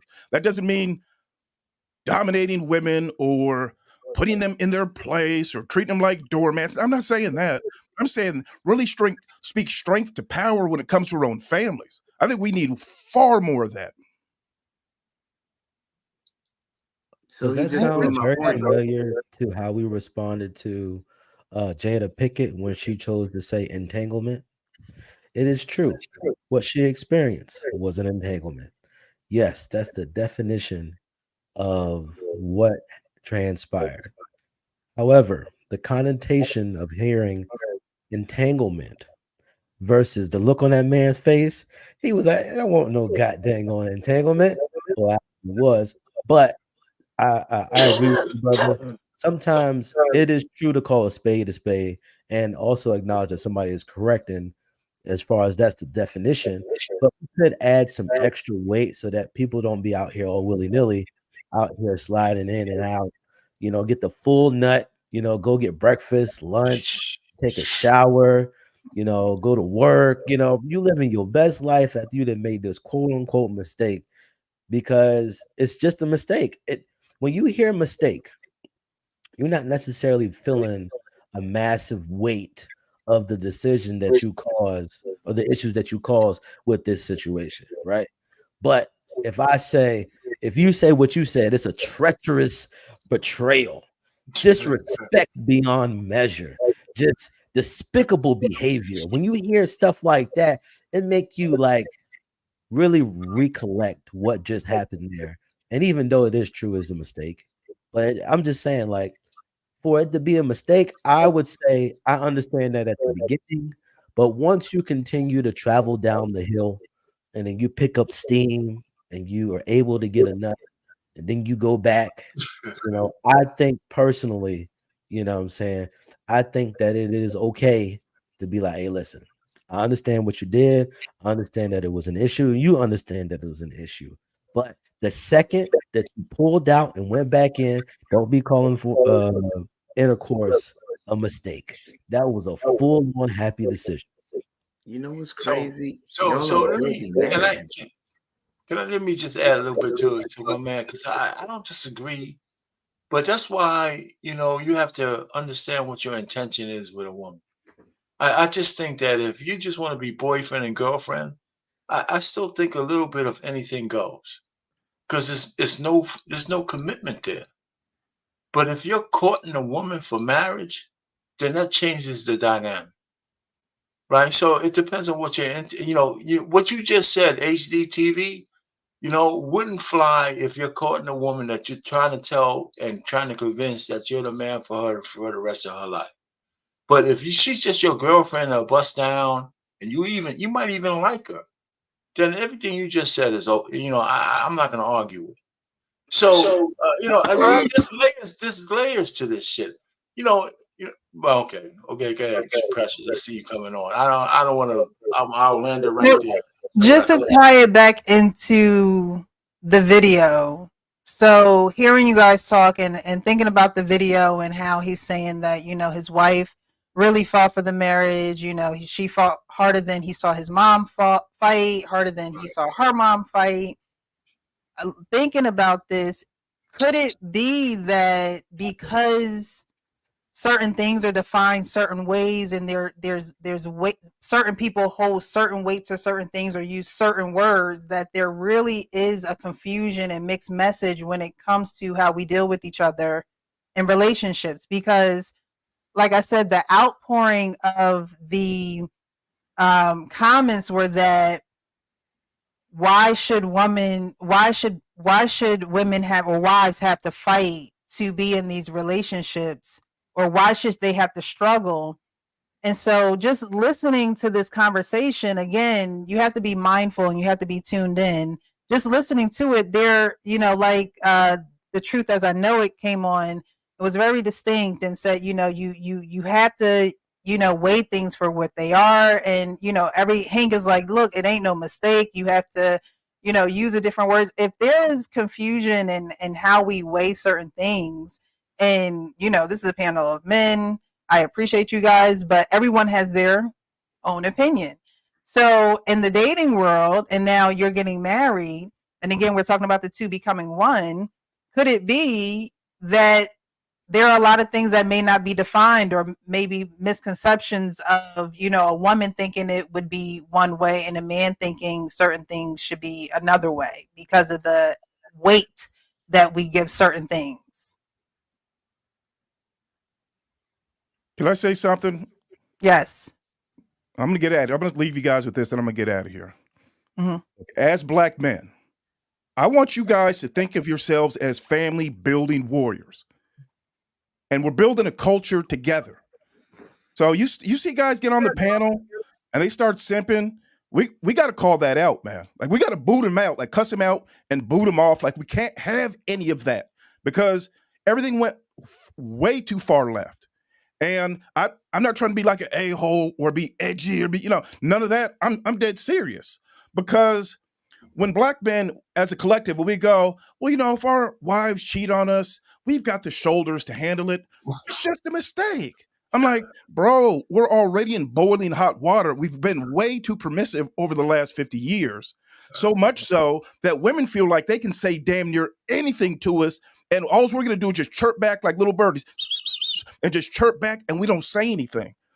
And if we want a change, and I know all you brothers do, that's why you're here, we have to be way more authoritarian about that and stand and have a sounding board as a collective where we don't take that ish. Like, no, brother, it's far more than mistake. Like, you're right. Your point is right with the dictionary, and you should be able to, hopefully you can work that throughout your marriage. But we don't want any loose talk when it comes to our own families. We're talking about 50 years now that white folks, white women, especially black women, have been punking us when it comes to our own family structure. And we've sat back and mostly taken it. And it's time that we go, no, if you're going to deal with a black man, it's got to be like this. That's what I like about this panel. My last thing is that you guys are having a great conversation. There's no bickering. Precious isn't saying anything goofy. She ain't game goofy or none of that. And you guys are very respectful. I just want to put that on steroids a little bit and send the same message to black men that we're standing on business when it comes to family structure. I'm out of here. Later. So with my man, Truth, as I know it, we need the simps on a platform like this. The reason why we need we get left. Okay, but sure the reason why we need them, because we need those for teachable moments. We need to be able to educate our sons and show them examples of what we're talking about, what you don't need to be doing and what you should be doing. Those guys are needed, just like these hoes are needed. These crazy ass heifers are needed. All those things are needed because we need to show examples to our children, to our kinfolk, to our cousins, our nephews, and our nieces. We need those examples so we can point out, this is what you're not going to be. This is what you're not going to do. This is not how you're going to act. This is not how you're going to carry on. Utilize those examples so you have something to show your kids and your family members and other young bloods who out here and young sisters who out here need to be learning and trying to figure it out. Don't do this. Don't do dumb shit like this. Don't act like this. Don't carry on like this. Do not dress like this. We need those. So I know my man said we should shame them and all that. You should. But at the same time, we still need them for the examples that they are.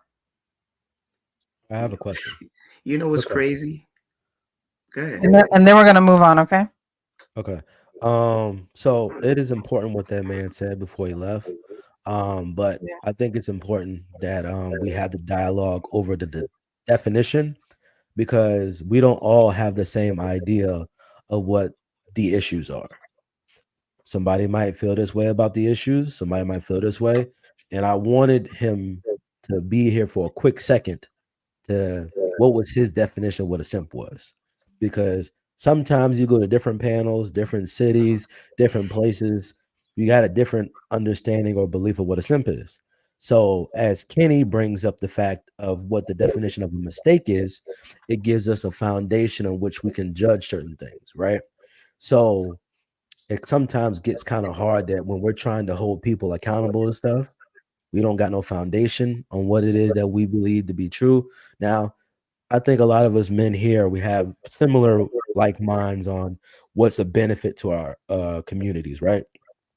But there's still going to be points where we're going to veer off, and even the simple words like what Hank thinks a hoe is might not be the same definition I use as a hoe, right? And then vice versa. What I think is a person that is quote unquote a simp, and what Kenny thinks is a simp, this is a very different conversation. So I think that it is good for us to have the discourse that we had, because we have a definition so that we can remove some of our emotions. but we can also have discretion to where we need to turn up the intensity a little bit on certain issues. So balance. You're saying that we need balance. He, that I'm was saying AC, we that's need to why figure out is it before or after the nut. put right your on. name, put a name But on that AC, bullet. but Who you AC, that's calling why simp and we need stupid? them. That's That's what he AC. That's came up why there we to need do. them up Pardon here. me. That's why we need those type of examples up here, so we can point out. That's an example of what we talking about. That right there, what he's doing, how he's acting, how he's carrying on, and what he's saying. That is that simp behavior we're trying to get rid of or trying to abolish. He came up here and he even put a name on the bullet. But I knew he was talking to me. No, he said Sean. He said Sean. Nah. He said, this guy said he used mistake and that was stupid. And he said, we have to check Wait, these Kenny. simp behaviors that's on this panel.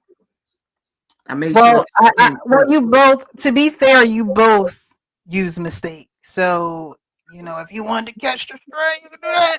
Sean was using mistake when he said, talking about cheating and saying, well, he made a mistake. You also use mistake and said, hey, well, it doesn't show that intensity. What? So I think you both, used it.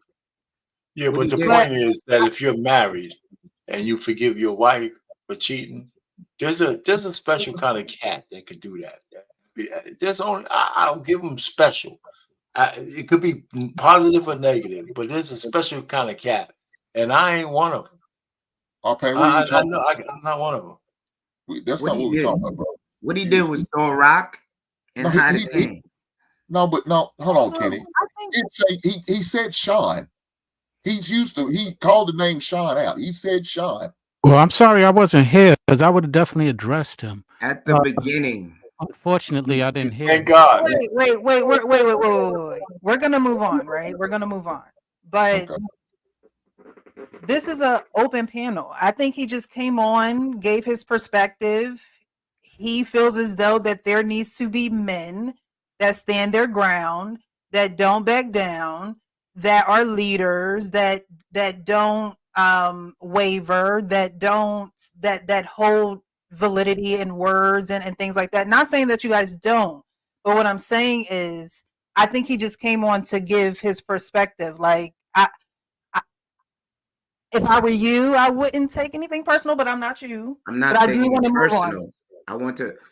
There were things that he said. That's why I leaned in and listened. He made 3 points. He initially started talking about Sean and such. Then he said simps on this panel. He did say that. Then he said the stupid using mistake is stupid. That guy. Then he changed his language. Then he left rather than addressing the problem. Hink would know I address those things head on. I'm a big proponent of order. And He didn't say this panel. He said these, and I think he just means YouTube in okay, general. watch this. If I'm wrong, I'll cash app you lunch money. Okay. All right. I ain't gonna No, I'm not taking it personal, but Well, what's interesting? What you in for lunch? What's interesting is that I hear what he's saying, but Kenny made a great point when he pulled up the definition, and often we argue over context and definitions as opposed to over the actual thing. The reason why I use mistake purposely and intentionally is because I want to simplify instead of sitting there continuously arguing over the action in it that everybody gets uptight about because they can't feel like it could happen to them. And I'm like, yo, let's just simplify it as what it really is.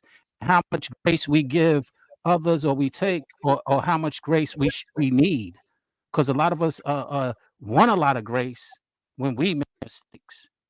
But then when it comes to other people, they want to say, "Oh, nah, I can't do that. I wouldn't do that." But yeah, you condone the mistakes that the men, like you said earlier, Payne. You said, if in fact you're married, you should stay. No, you should stay to your word, whether you married, whether you're not married, whether anything. You should stick to your word, and that's a problem No, that a I lot of us disagree. don't do. I disagree. Your word I don't mean understand you do, medicine and or that's why poisoning. I'm pushing back. All right, I guess what time You it put, is. is that a pushback?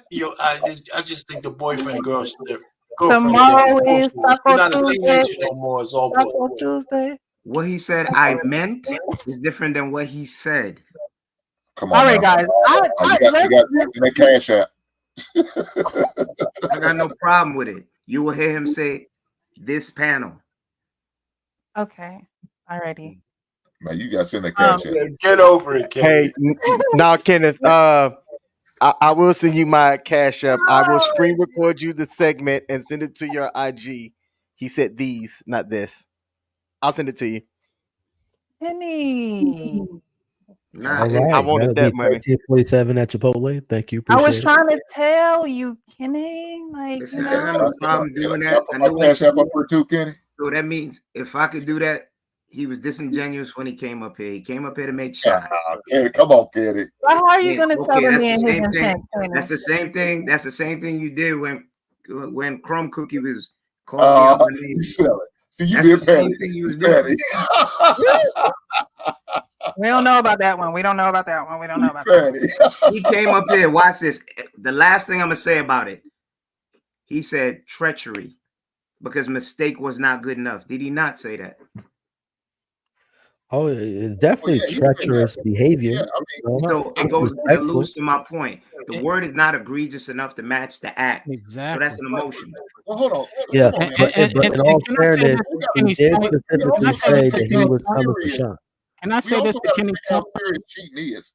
It is. It's not like it's a small thing because there's a lot of steps you have to go to in order to get there. So why are we acting like it's not fitting for using those type words? Let me Throwing answer that. mistake on it. Hold on, let me finish, Sean. Throwing the word mistake on it is like a small thing. It's like oh, no big deal. It happened. It's okay. No, man. For somebody to do that, like myself, that is probably the worst thing you can do. You're dishonored. You're disrespecting the person. You have not taken them in consideration. You're lying and you're being deceitful. There's a whole lot to go into that. I don't know. I know y'all good hosting church going people. Y'all never cheated on your significant others, your girlfriends, your whatever the case may be. I understand. I did do those. I did make that bad, selfish, disrespectful type decision. And a lot of things went into me in order to do it. Whatever you want to call it, I gotta accept it because I did it. I'm gonna leave it there. Okay. All I'm saying to Kenny's point, we continue to get our emotions involved when it comes to specifically that act of cheating. And I'm like, yo, get your emotions involved in get your emotions involved about lying. Get your emotions involved about doing all Sean, of you can't make that argument. You can't make that argument about emotions and sex. But we're gonna move on because we're talking about Love Is Blind tonight. Okay, we're actually let's save that for another show. How about that? How about that? Right on. Sex and love, emotions can't detach. I think that'll be a good one. Okay, that'll be a good segment for another show. Yeah. So we're getting to Love Is Blind. Because AD and Clay are all over social media because, well, let's just watch it because I don't know who has seen it, who hasn't seen it. So I'm going to show the video first and then we're going to circle back. I appreciate you and I know that you will fight for me and we'll let it work. I know, but I can't say yes right now.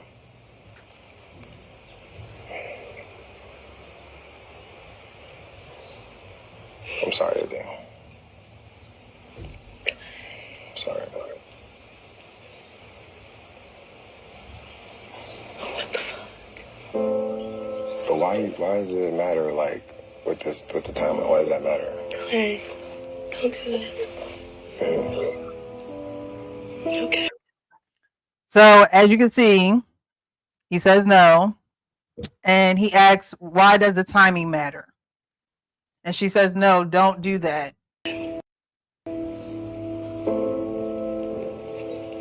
We good? Come on, baby. Thank you. You're so very welcome.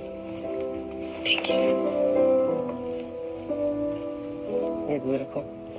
Thank you. If there's All right, I'm gonna stop it right there because of the music. Let me see. All right, I think the rest of it is music. I do have other clips, but just from watching that, has anyone watched Love Is Blind and know what's going on in this season? No. Actual Smith? No. Yeah, No. yeah, I have. HD has. Kenny, you? No. No, I haven't. Yeah, No? I Okay. understand the premise. I just ain't seen this season. All right, so it's a experiment, a dating to marry experiment where you sit in these pods and you don't get to see the person that you're talking to on the other side of the wall, and you're supposed to connect with them emotionally and spiritually and not know what they look like. Well, Clay and AD hit it off right away. They just had this vibe about them where at first AD had like this very, I don't know if it's because she's a dancer or a cheerleader, they have those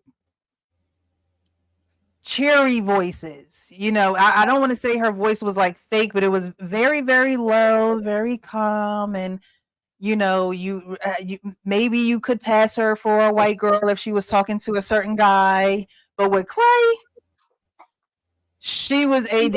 She was herself. She was very comfortable with him. So they hit it off and end up going throughout the experiment with one another. And so we get to the very last episode and you see this love blossom from both of them, but there are red flags throughout the episodes that we'll bring up throughout this discussion. But at the end, he ultimately said no to her, that he wasn't going to marry her. And of course it left her in tears, walking off with her family.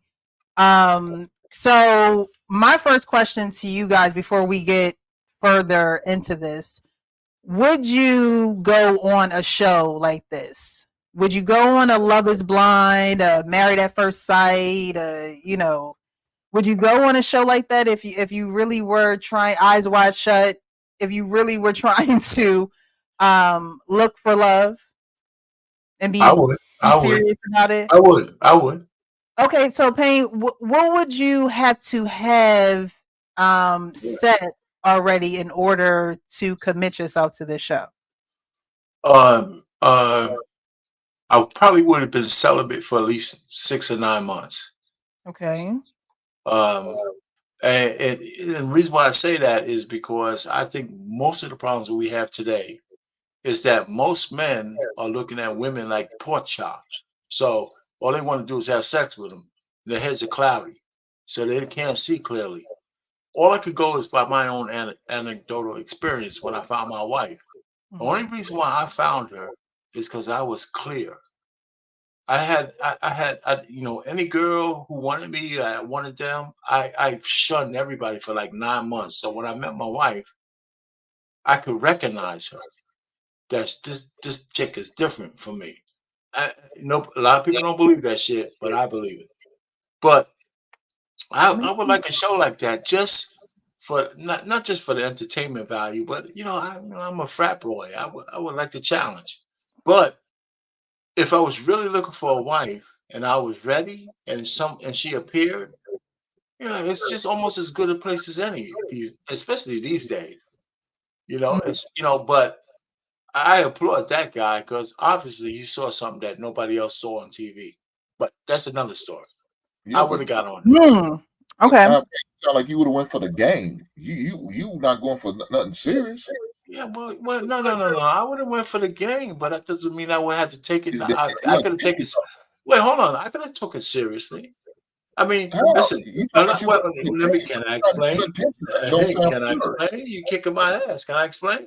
Because I think nobody could dictate where you can find love. You can't tell me that's in the church. You can't tell me it's in the club. You can't tell me it's on the street. You can't tell me it's in Starbucks. And you can't tell me it's on a stupid game show. Okay, so you're saying even if you're in an environment where you're supposed to cultivate a relationship for love, you still might not find it, is what you're saying. That's right. Or Gotcha. you could. Or you could. Right, right, How right, do I know? right. If my head is Right, clear, but yes or no, would you do it or no? Yes or no? oh, yeah, I said You yeah. would. Oh, you asking me again? Or somebody else? You would, right? Yeah. Okay. HD? I'm torn because I don't feel like marriage should be entered in haphazardly. I think it should be something that should be strongly considered. And I think the period is a little too short. I would need it to be a little bit longer for me to consider something like that because I'm deciding to choose you for eternity, hopefully. Right. Mhm. And I don't think that any marriage that you enter in uh without being sober, one, and also being able to like understand the full weight of marriage, whether you believe it's holy matrimony or not, I think that it requires a little bit more time. Now you can see somebody that you believe is, a reasonable bet, right? But at the Right. end of the day, you're taking a risk. And I think that's the reason why we have the divorce rates or the relationships that we have in the US is because people's perception of what marriage is skewed. Some people say that, men aren't being trained to be husbands. The men are saying that women ain't trained to be wives, and we're both entering into a union as two separate people. If you're 25 years old and the woman is 25 years old, you guys spent 25 years apart being yourself and doing what you want to do. Now you're going to willingly choose to be in a union with somebody who has more experience being by themselves and doing what they want to do more so than doing what you want them to do. And then you wonder why there's so much friction in relationships. So I say I'm okay with the premise of being a part of the process, but I think it would be hard for me to want to marry a person in the short amount of time without, I need more time personally. So the answer is no. Yeah, that was a long version of the saying the word. Man, that was goddamn HD. So I Well, ran into a girl. with mistakes, he needed a better word. I ran into a girl on TikTok and she put up the stipend and what they get for being at these shows or being in the show and the different dimensions of the show. So for the pods, they get 5,000, and I believe that they're in the pods for 10 days. King, I believe Yeah. it's 10 days they're in the pods, right? Yep. And 10 so then days. there are getaways, which are 2,500, which is the honeymoon that they go on, I believe, like right after they say I do, right? So literally the day after.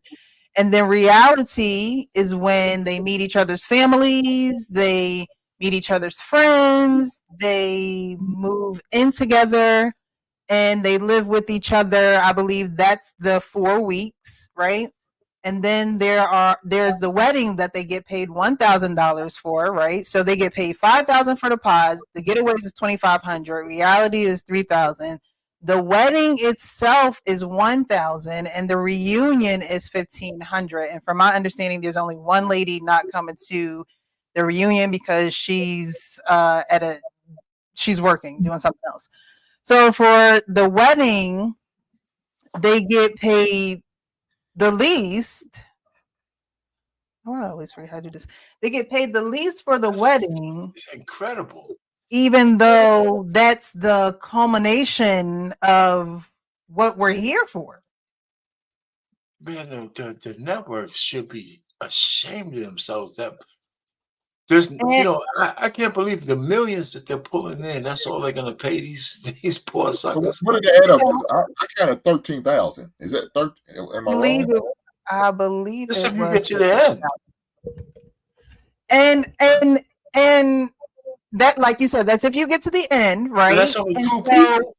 And then it's like the wedding is the wedding, so that means you're standing up there up on the altar, which means whether you say I do or I don't, You still getting paid. That's So ridiculous. 13,000 for 2 weeks of work. Okay. For two people. That's 13,000 a person.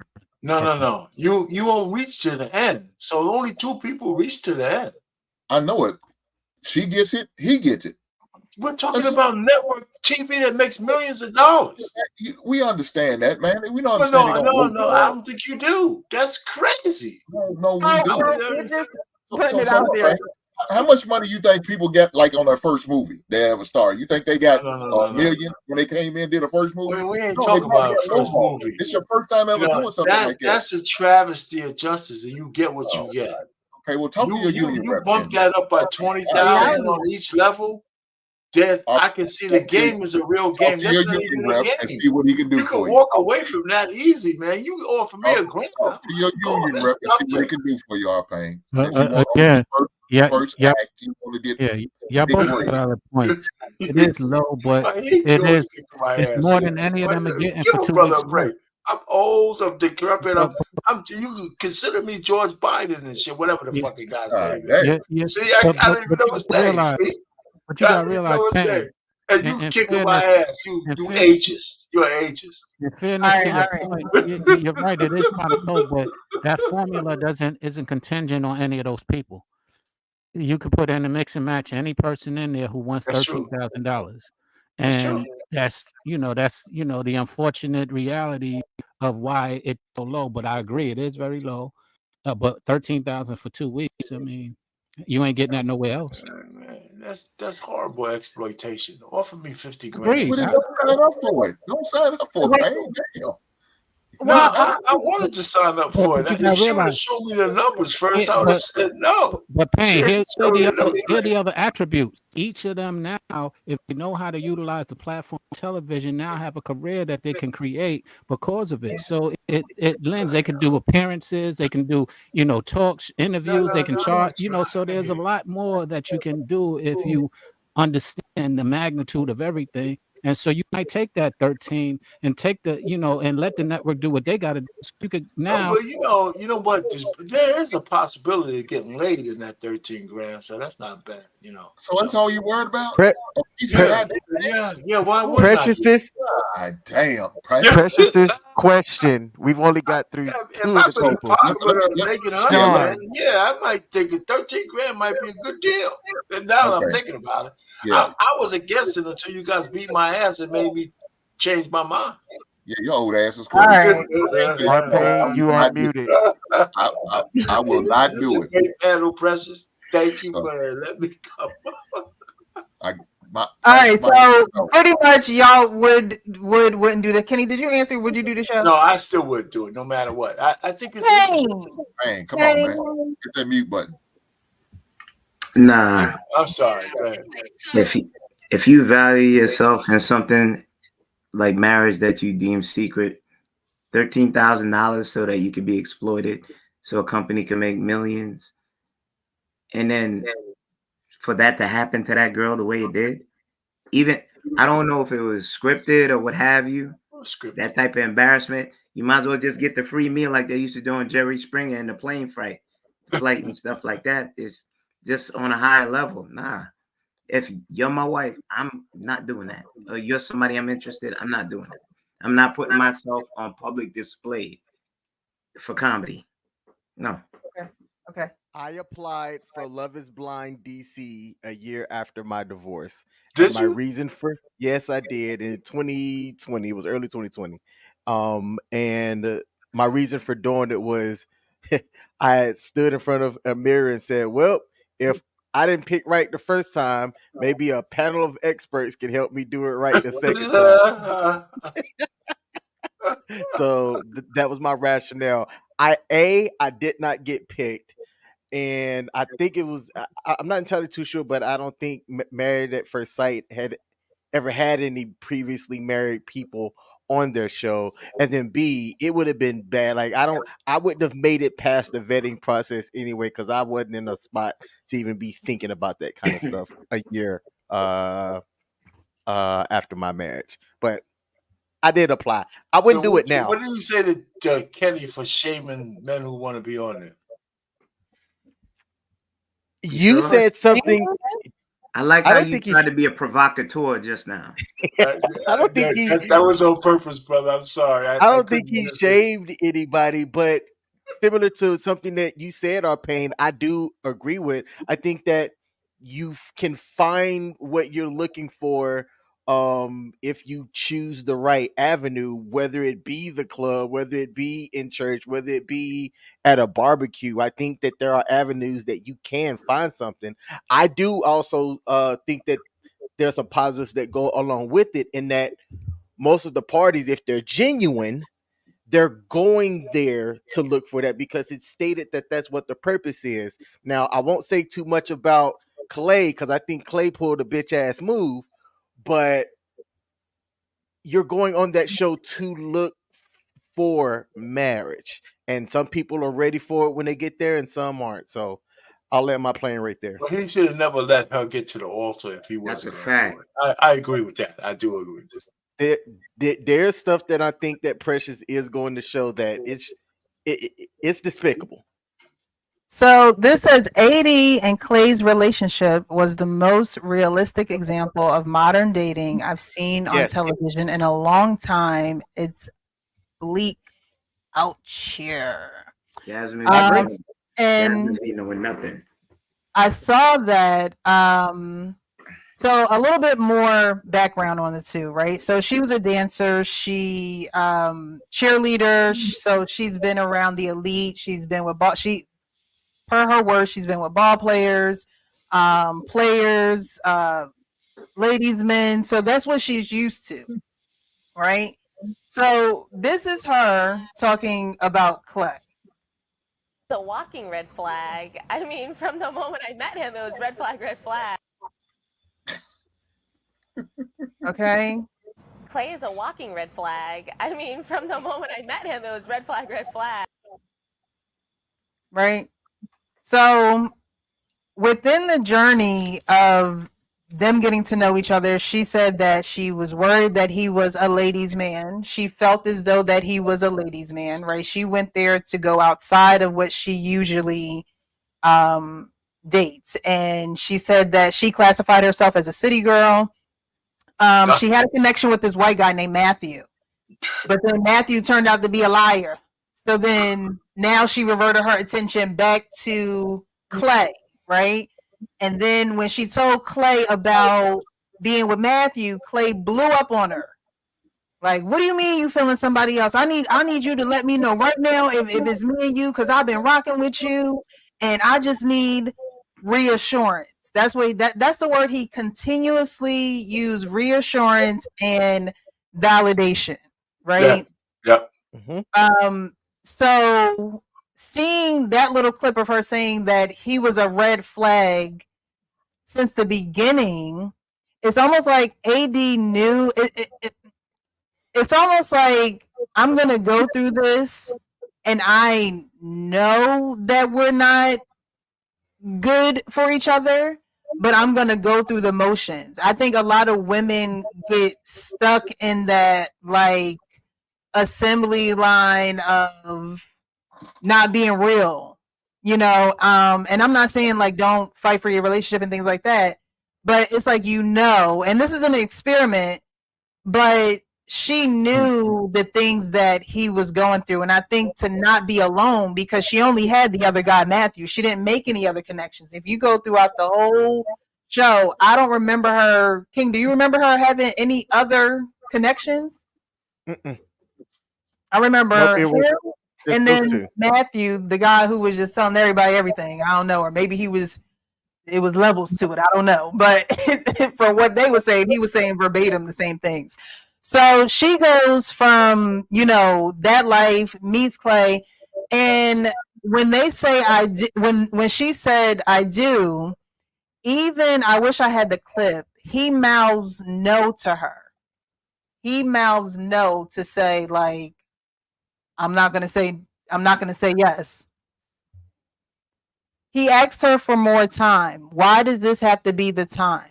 Right? Knowing that this is Love is Blind. Do you guys think that he was wrong in saying no to her? Because I know there is an indifference from people who think that he was justified in doing it, and people saying that he did her dirty. Well, 'Cause let I me haven't start heard first because if you watch the show leading up to it, it was produced really well. But there were several segments in which he's saying, "I'm ready. I'm ready to." He's talking to his homeboys. He's talking to his dad. He's talking to his mom. He's standing there. It looked like he was solid about making that decision. And then when you got up to the altar, they had her speaking first, and they had like the little interactions, and it seemed like he was real solid. You heard her say comfortably, "I do," just straight up, "I do." And this dude looked like he was about to sit there and agree to do the same. And it wasn't until when he said anything besides "I do," "absolutely," or "yes," he uttered like this whole sentence first and then said no. That's when I'm like, oh, this is about to be bad. So when you know you're going on that show and you're getting to a timeline that this is what you have to get up to, there are plenty of checkpoints to say, I'm not sure that I want to do this. So to do it at the altar is deplorable. But before anyone else goes, I'm sorry. I do want to play this because you said it at the perfect time. And the only Clay to me was very double-minded, and he showed it throughout the show. But I'm gonna play this clip.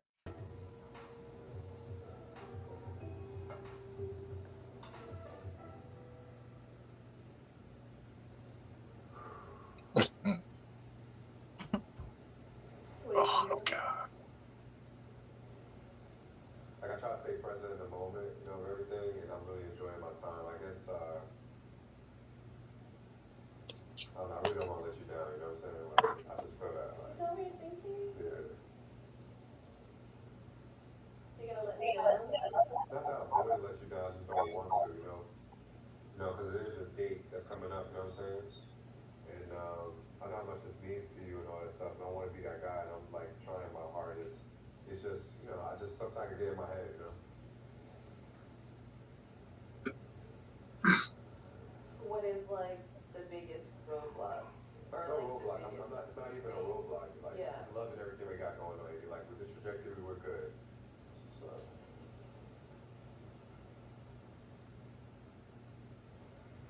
What just happened? nothing. I'm good. I'm just thinking, man. I'm good. Like I'm good. Okay.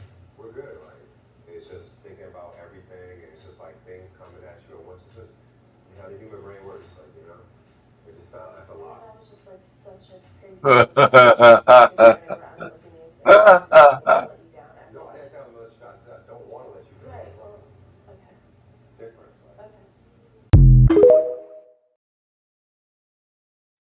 Okay. Okay. So I'm sorry, guys. It was a little low. I hope you guys heard it. Were you able to hear it? I'm sorry.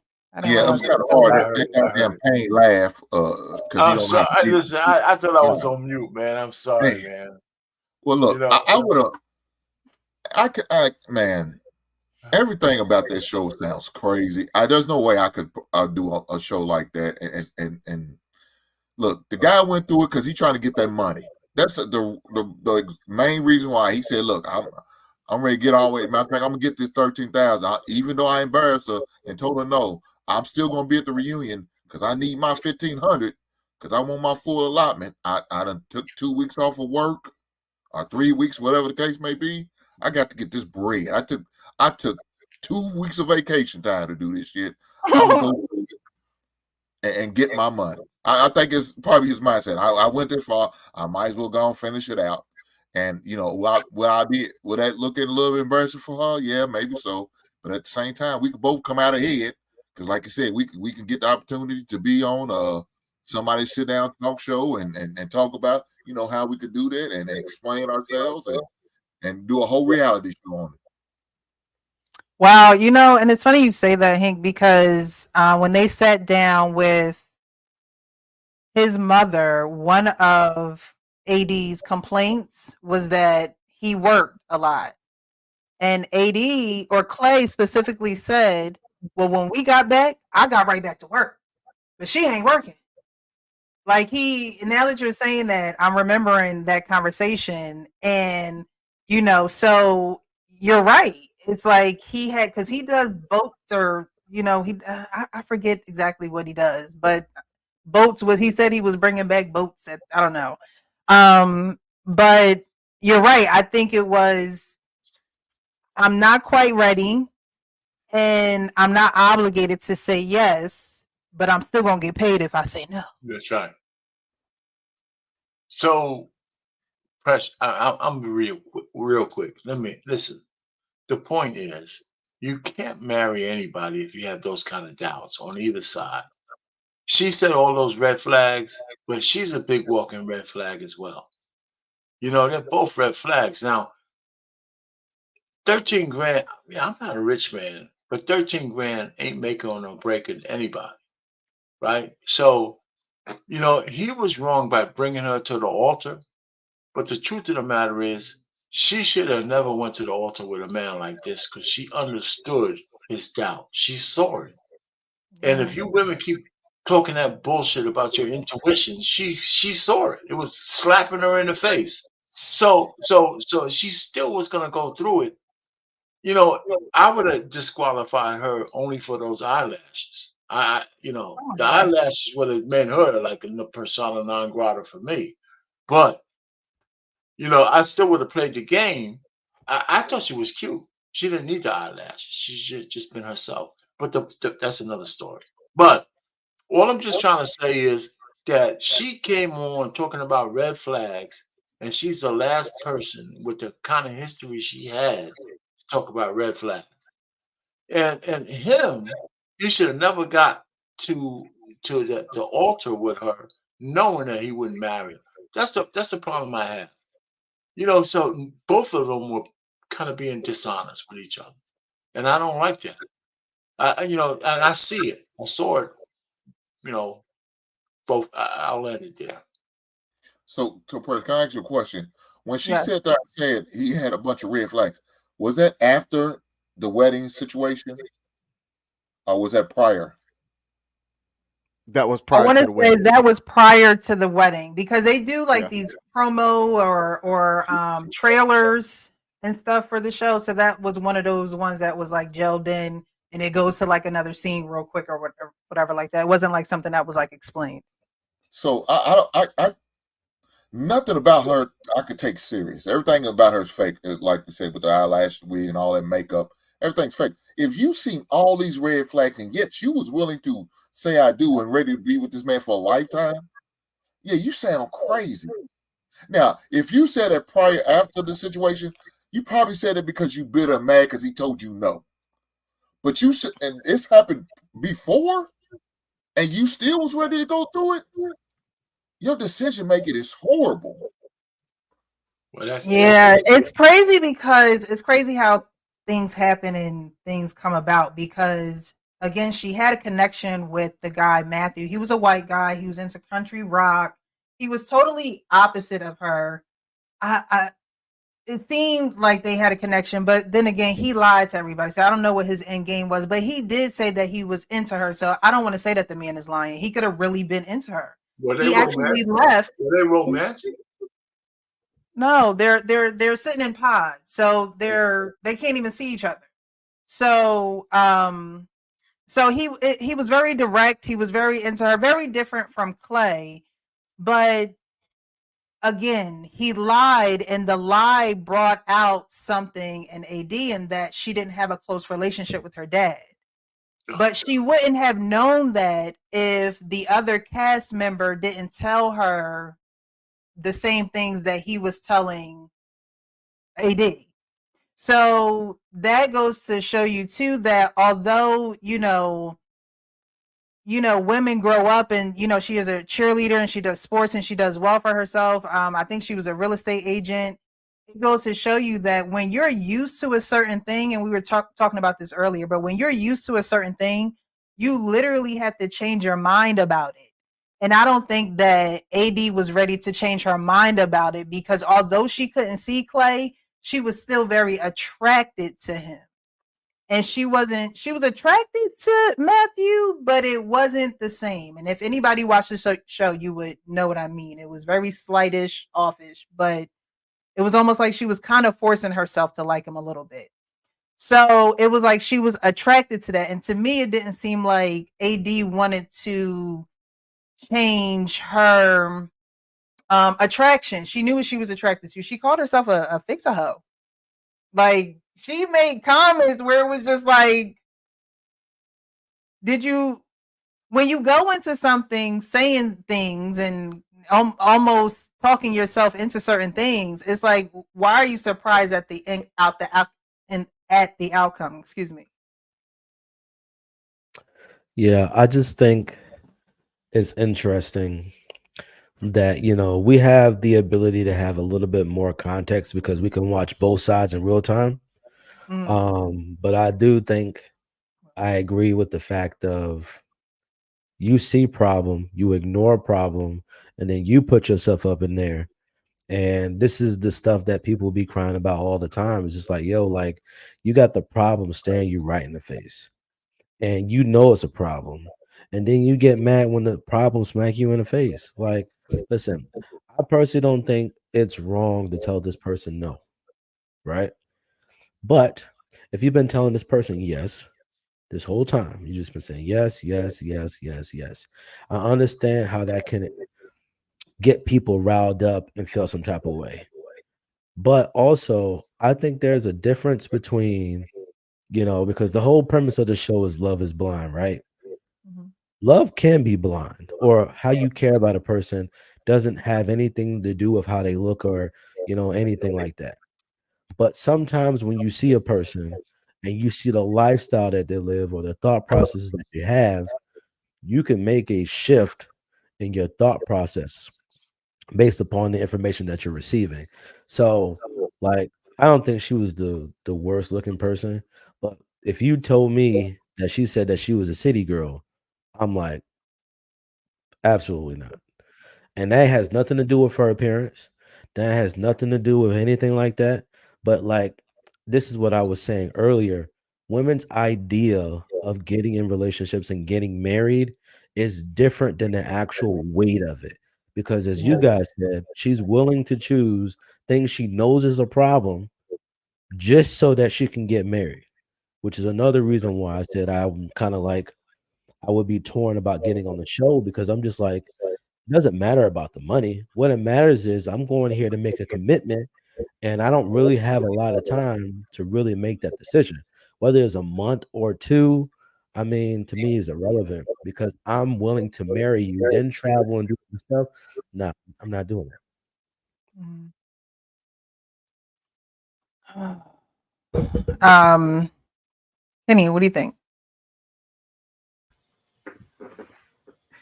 Body language, communication is 90% body language, 10% what you say. You could tell by his body language. You didn't even have to hear the words that he wasn't really interested in her like that. And he had a conflict there. But at the end of the day, you're in there to win a game. That's what it seemed like.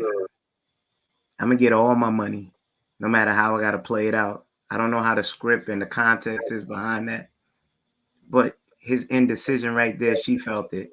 She knew what it was. I don't know if that's written into the script or if it's just natural, let them flow and then see how it pan out. But you knew he didn't want to marry her from that conversation he was having on the bench and she was asking him them questions. And then it gives more context right now. If he's laying there thinking about it, I'm going to just get the money and just deal with the consequences, but I'm going to get my check. Then I'll see if I can re-up at the reunion. Why you do that? Get another check. I didn't see any symbolism of love. About that money. It's about that money. Yeah, because attraction was a big thing for him. I think between attraction and him fearing he was going to be like his father. So his father, there was infidelity in his parents' relationship, and I believe he was there to witness some of the infidelity, and so it's really ingrained in him, and I don't think that he's really gotten healing and things like that. There's a very, very, very powerful, if you don't watch any part of it, I would say definitely watch the last episode, because his mother and his father, who were divorced, had a very powerful conversation in which she pretty much tells him, like, hey, look, we're divorced. I love you. This is our son.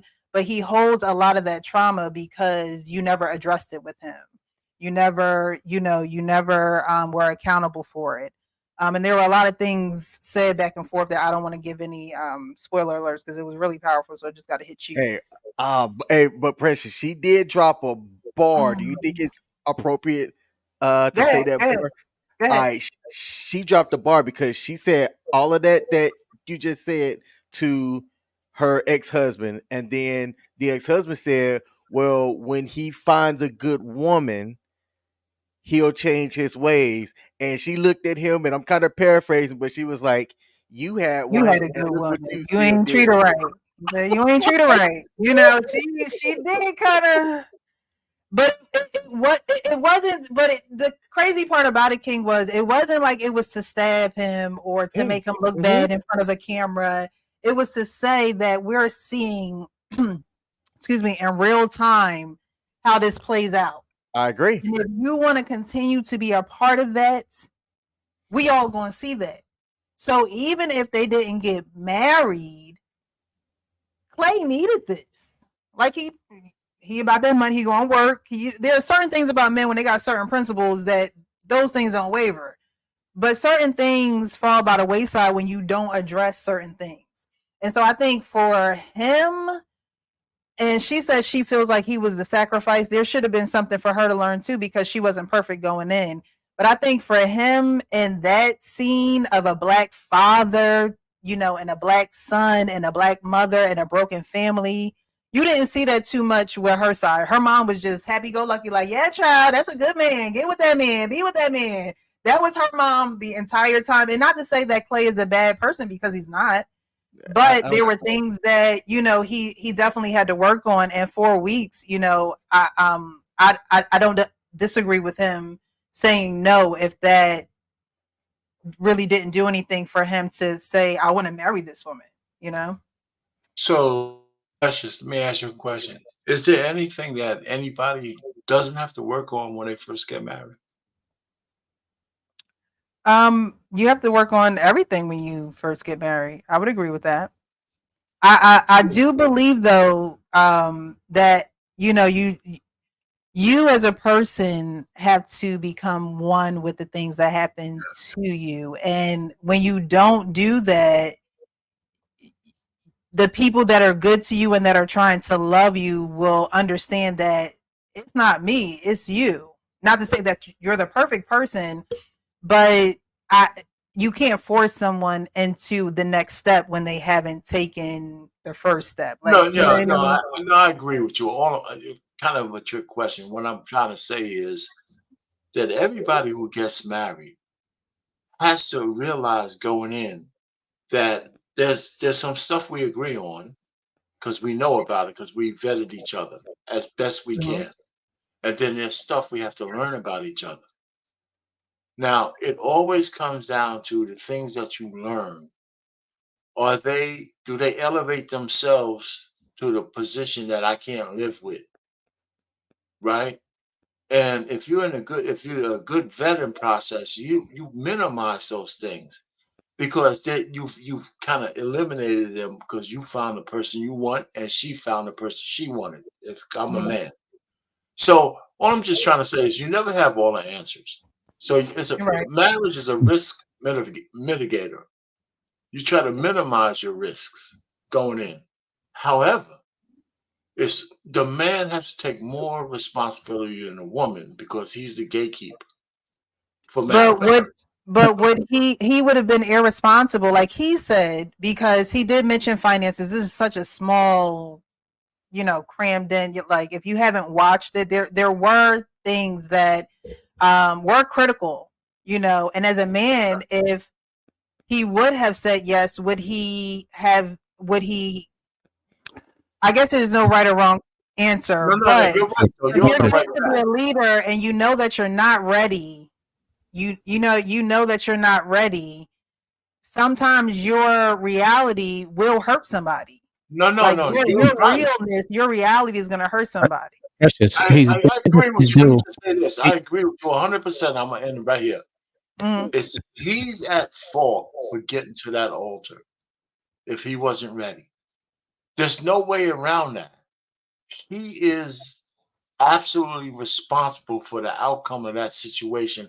Because if he wasn't ready, he should have been man enough to tell her, hey, before all the embarrassment, before all of that stuff, before the extra $1.5 grand, he should I have don't told her, listen, know. I can't do it. I don't I'm know. telling you, He's that's damned if how I he. look at it. I see exactly what you're saying, but I think sometimes there's beauty when you go through the process. Like you know, you would have wanted to all the pain and all of that to have been avoided, right? Of course, we would want the pain to be avoided, but I think seeing it play out like that post said is very modern day. You know what I mean? He was damned if he do, he was damned if he didn't. Could we give him some props for actually being honest? Because what happens is that he might have been honest a little bit later, what have you, but if he would have went through it and then became honest after, he's still damned. So he's damned if he do, he's damned if he don't. So at this point, it's like if he would have went ahead and got married and then decided that it was horrible decision and or mistake, as we said earlier, and and now he looked at a villain. So I mean, you have no wins in that situation. For him to stand up and just take the L at the point when he took the L, money, whatever the case may be, he took the L. He's now the laughing stock, the embarrassment. He's getting Did ridiculed. he get the 1,500? Did he get the extra 1,500 at the end? The money to me is a light. No. Did he get the extra 1,500? Yes. If he showed up, he showed up. He got The paid. reason So I say that, So the point is that he embarrassed this woman because he wanted $1,500. what? Okay, well, Yo, you so the say dude's that's your wrong, point. man. I'm That's not. your You know point. what? I want somebody to call me a simp too. Okay. Men are responsible. We are the gatekeepers of marriage. And It's us. This guy can failed, somebody, man. He can should I have finish never my point? embarrassed that woman. in that Can I situation. finish my point? As a gatekeeper, he made the decision to say no. Can you give him credit for that? No, Regardless, he should have never gotten to the altar. well, he got there, and when he was there, he said no. He didn't go through the wedding. He You should gotta have give him roasted some credit. hell. He got there. All right, cool. He went all the way through, like we was talking about today. He went all the way to the nut, and he got there. And then he decided, you know what? This is a mistake. I would drink that $1,500 away so I could I get think over it. personally it was the eyelashes. It had nothing to do with nothing else. He's been looking at them eyelashes. He was looking at them at the table, and then he got to the altar. He was like, "Oh, they're extra now," and it's with a white dress, and so it amplified the eyelashes even further. He was like, "I can't do this. I thought I could." Yo, Sean, you killing me, man. The eyelashes are horrible, but that's sweet. So do you guys think Payne says he shouldn't have done it the way that he did it. Absolutely. What about you, HD? Do you respect the way that he did it? Do you think that he shouldn't have did it that way? I think it sucks either way. It would have been better overall for both of them if he hadn't did it at the altar. But ultimately, I still agree he has the right to make that decision whenever he feels comfortable. Does that make you feel good? Does that make him look bad and it makes her look bad? I mean, yeah, but live with the consequences of your decisions. I think that I think they both knew before he got to that point that there was a problem. And she could have walked off before she got to that point. But I'm guessing maybe she thought that he would have a change of mind. Like, why would he come up here to say no? She might have had one of those moments. But ultimately, listen, they both understood that that's not the decision they wanted to make. That. And I got a question. I just think it's the delusional mindset of some women who think they can change a man who doesn't want to be changed. Look, if a man set in his way, he's gonna set in his way. He's not willing to change. It's nothing. You give him all the ass you think you can give him. You can kiss on him and compliment all you want. Don't mean he's going to change his mindset. You're not going to change a man if he doesn't want to change. I gotta want to change. Ain't nothing you could tell me is going to change my mind. My ideas are the way I feel. I gotta want to make that change. Look, this woman is crazy. I don't have no problem with the way it happened because it's all on television. It's going to be embarrassing regardless. I don't care if I did it while we sitting at that damn table outside. You was gonna get embarrassed regardless.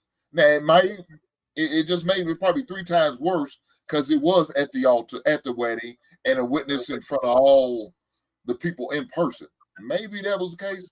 Regardless, you was gonna be embarrassed if he said no. Look, he went all the way through it, got his money. If that's what he needed to do, get his money, get your bread. She got her money too. Yeah. She shedded a few tears and cried. You know, at the end of the day, you said it was red flags, yet you still went through with it. You deserve every bit of embarrassment you got. Because you sit there and said before y'all got up to the altar, you knew it was red flags. You should have never done it. Thank you, Hank. You should have never done it. Yeah, thank you. Because she was curious. And That's her words. She was curious. adding on to that, You know what happened to the cat? yeah, and adding on to that, she knew it. Also, she got her money. She's gonna get more money. And have y'all ever heard of this saying, this wording, runaway husband? No, Yeah. but you heard of runaway bride, right?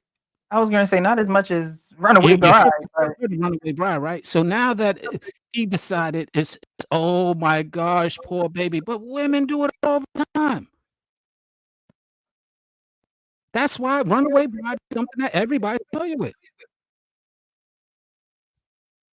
Look here, look, we all know why Brother Payne's saying it, because he's a man with daughters and he don't want that shit to happen to his damn daughters. No, That's you know why what? he's saying it. Well, hey, let me just say this. All I'm just trying to say, I don't disagree with everybody, but I think men have to really, really guard the fact that you are the guardians of marriage.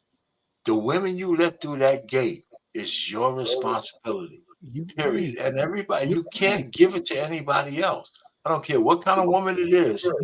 If you marry a woman that's a vampire, she's gonna get you. And listen, vampires, the great thing about vampires, when you let them in the door, because they can't hurt you unless you let them in, they like to play with their food. Okay. They Wayne, do. you're They like to play with absolutely their right. food. That's why he said no. Exactly. I'm saying why you ain't acknowledging he did what a man does. He shouldn't have did it at the altar. That's the only thing I said. And the whole thing You is have an nobody issue where he did it. It's a little. He did it though. He could have not did it. No, man. he don't get no credit for embarrassing the girl. What? Oh, Why? like I said, That's I'm mad at her because she was spoken like a man with 2 daughters. That's That's Pink's why point. he's saying. And I have daughters as well, but you know, you just don't want your daughters embarrassed, and that happens to me. that's him talking. I didn't say that shit. He said it. Let me ask you this. I'm not sorry, Hank. Let me ask you this, Payne. Would you Yes. have preferred doing it to your daughter at that moment or after they were married? Listen. I know. No. Answer my question, then I'll listen. Listen, I'm gonna answer your question. Can I? What? Go ahead. Force me to answer your question. Let me answer it.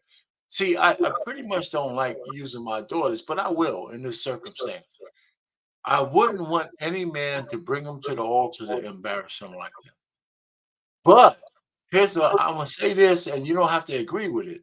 My daughters will never be the kind of women that a man will reject at all. Also, as a man with a daughter, my daughter's not gonna make it to the altar without me also vetting it. If she does, then what happens? If she decides to make a decision without me getting to know that young man too, and then I'm just like, look, you kept me out of it. It is what it is. But she's not gonna get. I'm gonna do my damnedest so that she doesn't get to the altar without me That's being a part of that vetting process. In fairness, with this scenario that we're looking at, this is without you. This is she decided to put on. This is a choice that she decided to make, and now she's at the altar. So what do Yeah, you say? and she's been out there as a single woman much, much, much too long. Right. So this reality, so she gets paid $3,000 for the reality part of it, meaning the living together and meeting the families and things of that nature. And so I don't remember them meeting a male figure in her family. I thought it was just her mom, right, King, and her sister? The mom and the sister. Not one male Right. figure from her side. Right. Right. So, Right. whereas he comes from or his mom and his dad was there. Although they were a broken family, they both, showed up. And so it just seems as though she just didn't have the examples, because she talks about, the same guy that she keeps running into, and she's like, well, if there's a red flag, I'll just paint my nails red to match. And it's like, what are you talking about? So at the end of the day, did everybody go on this about if he was right or wrong to do it at the altar? We know pain. Thank you, Ron. Kenneth, did you go? Don't say nothing, Rich. Keep your mouth shut. You know what? I say, and King and Payne are father of a daughter too. But to both of your points, if she is on this, which you would have advised, and I would have advised, so would all of us would have advised her not to be on. She's already in a place of where she's doing what she wants, whether it's for the money, whatever it's for, she was there. And so at this point, moving forward with my daughter, if she's there now, I have to accept that. And now she's sitting there at the point. I would say to her, I'd rather he did it to you at the altar than went through this, and now we got to go through a whole long divorce and more pain and more suffering because more fighting. I'd rather it happen that way than happen going through it and then not happening. Okay, brothers, I see both hands. Go ahead. Let me be clear. I wouldn't advise. I would be okay with my daughter doing a show like that. My point to what I was saying earlier was that when it comes to like vetting, like, all right, so we're bringing in all the families. I meet this person. If I'm not catching a good vibe off of old buddy, then I'm going to make my peace with her saying that. Say, hey, look, if you want my blessing or whatever, I'm taking a solid look at this dude. I can't recommend it, right? And if I've said my piece and she continues to go on and do with it, then she's made her decision. But I'm not going to let that go. I'm sizing this dude up in whatever small time I do have, and I'm going to let my daughter know what I think about him. So then this question is for you, King, directly. Because you saw the show. No, none of us have. Was he a bad guy?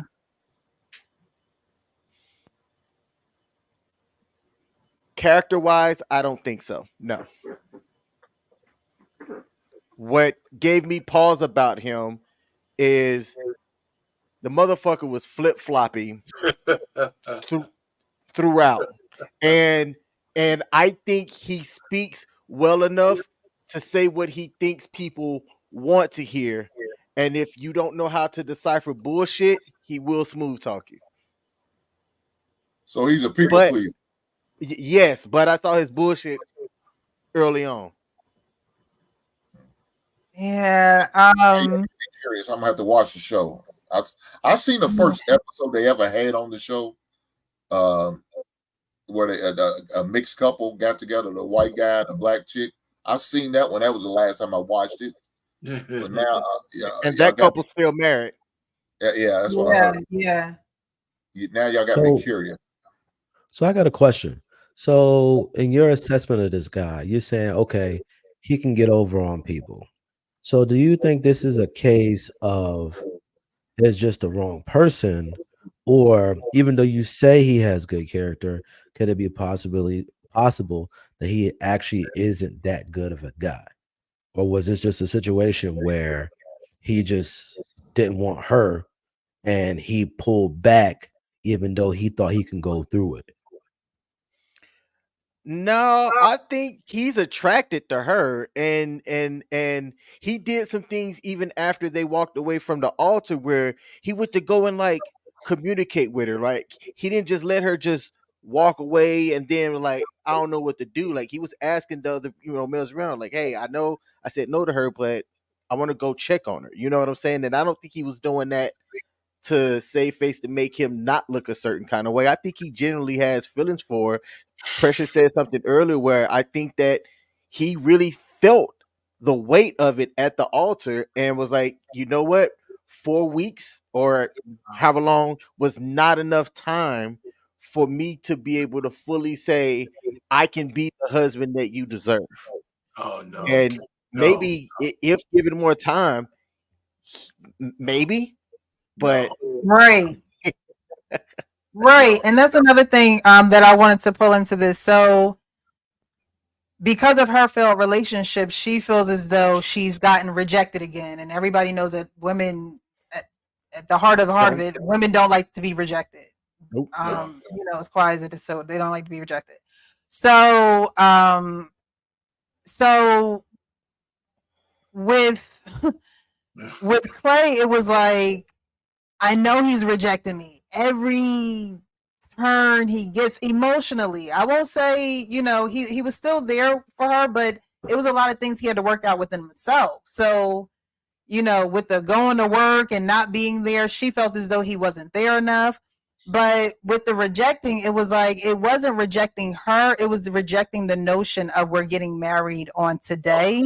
And I would rather somebody be honest like that than, now mind you, they're going through an experiment. And I know that our pain is like, no, you wrong for having her go to the altar and embarrassing her. Who the hell would do that? I'm sorry. I was going to say something else. I'm waiting for you to finish.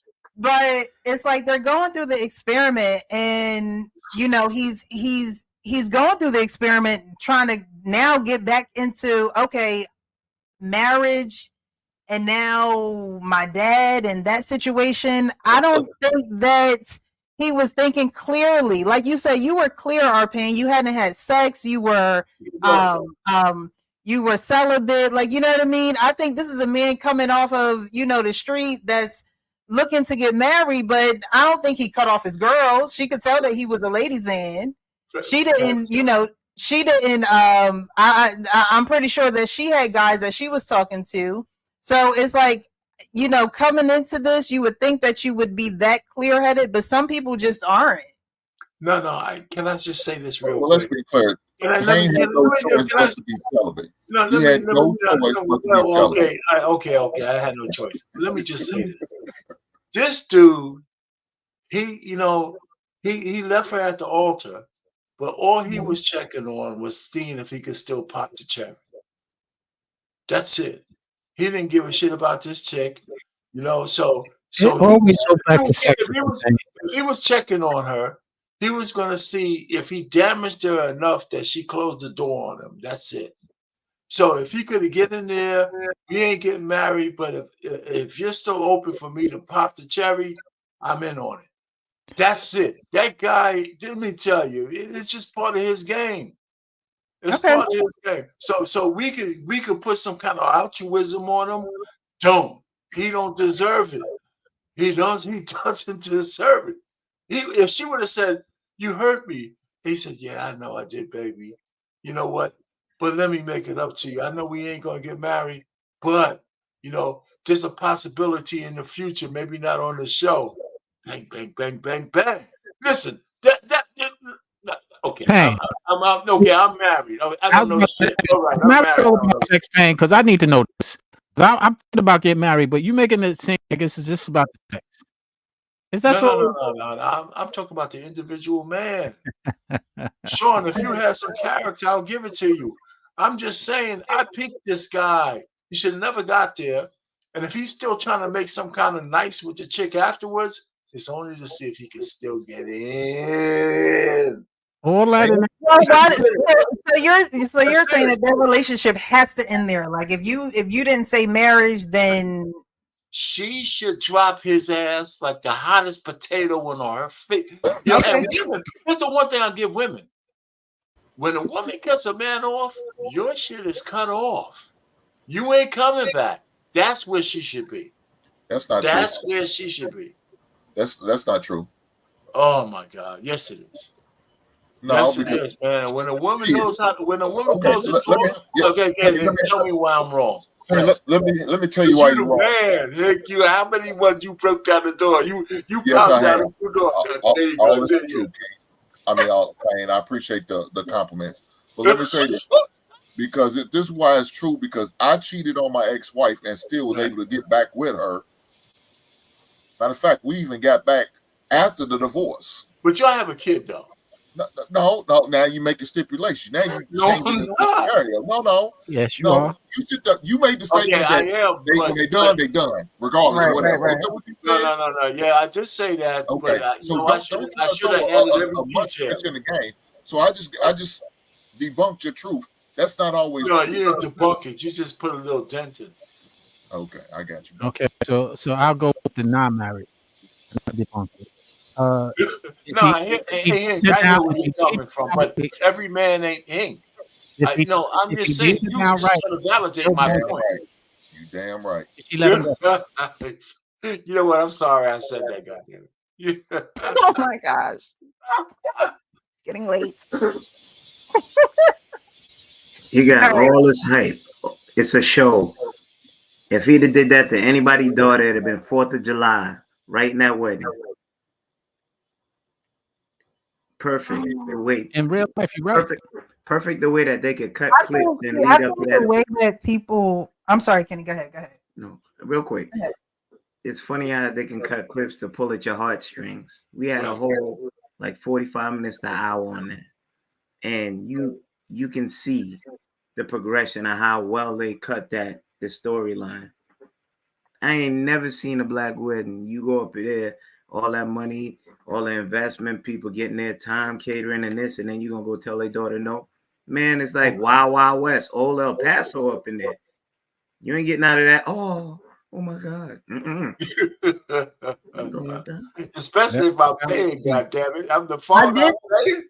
I did see a video of a content creator, and she had the girls that were that came with AD, and it was two little girls that were there, and they said, "I can't believe that this is the portrayal of marriage to these little girls of him saying no." Yeah, that part was sad because you saw the little girls like looking up while she's. I was like, "Yo, now that's what they're going to see," and there wasn't a man around. Period. It Wow, wasn't. but It that's wasn't. interesting you say that because it happens in real life all the time. I was gonna say it was a dose of reality that you sign these contracts, but it's like I don't know if I ever seen kids that small at one of the Love Is Blind shows. I don't know. I would have to recall me. I could be wrong, but they were very visible. They were very noticeable.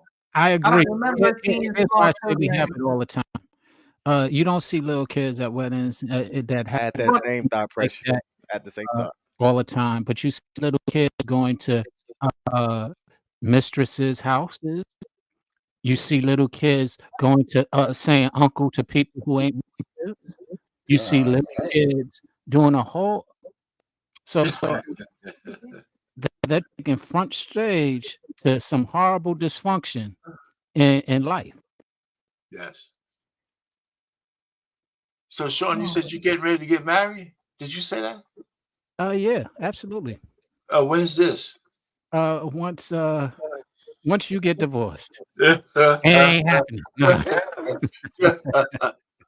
So what our pain was, I guess, mad because he tried to go back there and circle the block on the chick and check the temperature room and try to get some cheeks.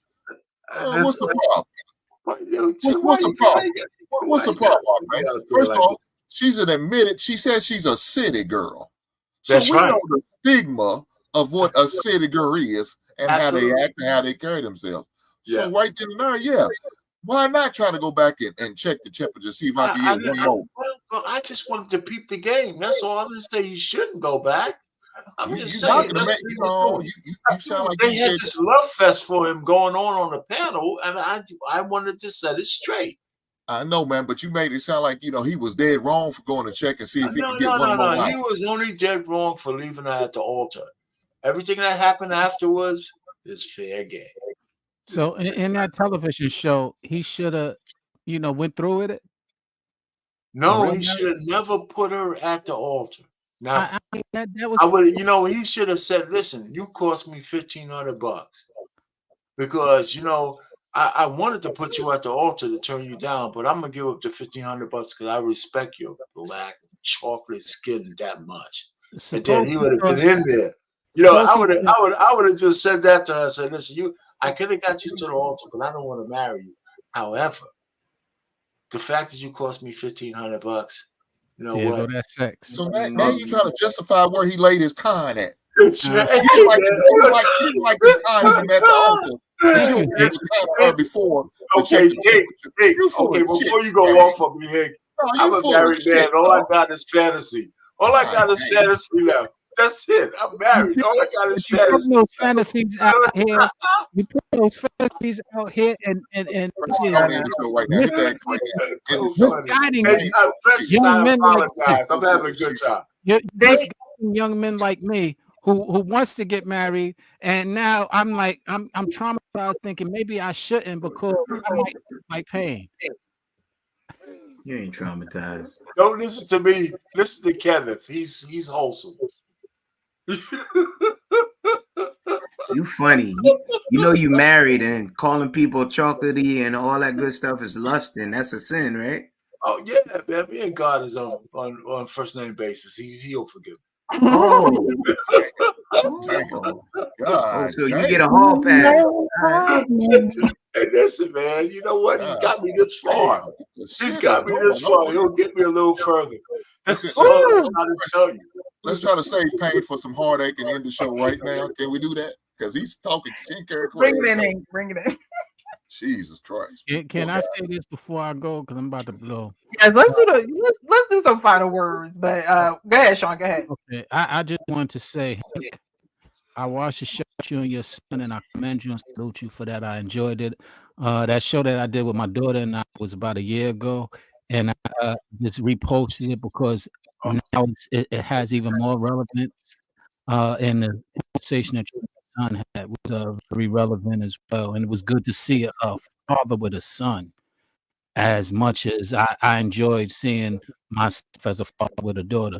So I just want to salute you on that and thank you for sending it over so I got a chance to watch it. Are you welcome? So, how many shows have you done with your son? I know I've caught one. Is this a recent show? No, I mean I did. It was this past year. I did one with him, like right before his basketball season. We're talking about doing another one here soon. So yeah, that's in the works. Probably during the summertime when he's out for the summer. I would do another show with him. Was that in college? Yes. Yeah. And I gotta say this also. I ain't never seen Hank laugh and smile so much in my band. On all these times that I've seen him on this show with us men here, the smiles that man had when his son was there was priceless. Yeah, I watched it. I saw a softer side of you. That's because y'all don't bring me joy, so that's why. Great answer. That's funny show, man. Hey, not the sound effects. Hey, I see that soundboard working now, Precious. I had to be accountable, okay? I had to be accountable. That is funny, man. Where the wine at? Coffee is right here. So don't make soundboard is over here. Don't make a mistake. A mistake. Oh my God. Dang. Here we go again. And HD, by the way, I also want to say to you, I know I've been taking little shots, but it's just in fairness. We do this all the time. You ain't here often, but we just do it. It ain't nothing personal. It's just in fun. I knew it was war when he put mistake nut up there. I was like, it's gonna be a long night. No, it wasn't war. How long Yeah, listen, I put this stuff up here for comedic relief. That's what I do. I know. So, just to wrap everything up, is love really blind, or do we really see what's going on and we choose to ignore what's really going on? Absolutely. We just straight up ignoring stuff. No, Yeah, my phone told absolutely. me we need to keep the take the shades off and keep the blinders or the covers off. You need to see what's going on because it's crazy out here. As far as Love is Blind, no, it shouldn't be. And if you go in there blind, then you in trouble. So No, but the point is, the question is love blind? And for too many people, it is. And the biggest offenders or the biggest victims are men, especially if you're blind in marriage. If you let the vampire in, you're doomed. Okay, this vampire, man. no. Listen, all I'm just trying to say is I love women, but the truth of the matter is you can't pass off accountability for marrying a woman. Like if your name was like Joe Smith and you marry a woman like his wife, you deserve everything you get. You gotta vet women because I use the vampire analogy because it's not because I hate women. It's because the analogy works. You can't get hurt unless you let them in. And in your house, you let a woman in your house that she doesn't belong there because you're enamored and you're in love with whatever you're in love with, but you haven't vetted her properly. It's not like you're going to get hurt today, tomorrow, or next day because vampires like to play with their food. So at some point, when you think you got this jet stream going, she's going to say, well, I'm not happy. Well, it's time for me to leave. Well, whatever. And then you're destroyed because the United States, our government, our laws is against men. And we all know it. So you got to be vigilant and diligent, whatever the goddamn word is. Well, So I don't give men any pass for marrying a woman that they shouldn't marry. I don't. Just like we shame women for putting their legs open for the wrong guy, you get your ass kicked for marrying the wrong woman, and you gotta eat that L. That's it. That's all I'm saying. in fairness, can't we say, Payne, that vampires exist a lot more now than it did in your time back in I'm not gonna say biblical that. days? Nah, man, the vampires have been around from the time immemorial. So you're trying to say that We have social media so we could see them better. That's all. so wouldn't that be safe to say that? Because think about it, you didn't have to decipher as much as this generation has to decipher. Yeah, but you what? I'll agree with some of that. But you know what? Everybody keeps acting like we didn't have 304s in my era. That we didn't have all the kind of stuff. Yeah, you're right. Maybe I didn't have to go through 100 women to find my wife, but I had to go through a few. And let me tell you, just because you have to go through 100 in 2024, if you really want to be married, go through 101 and shut the F up. I don't have no sympathy for it. Spoke like a man with daughters. Right on, Payne. Yeah, I'm willing to say that love is blind, but attraction ain't. The reality is you can find things about a person that you can hear, you can feel, you can get all your feelings and all the vibes, and you ain't got to see this person.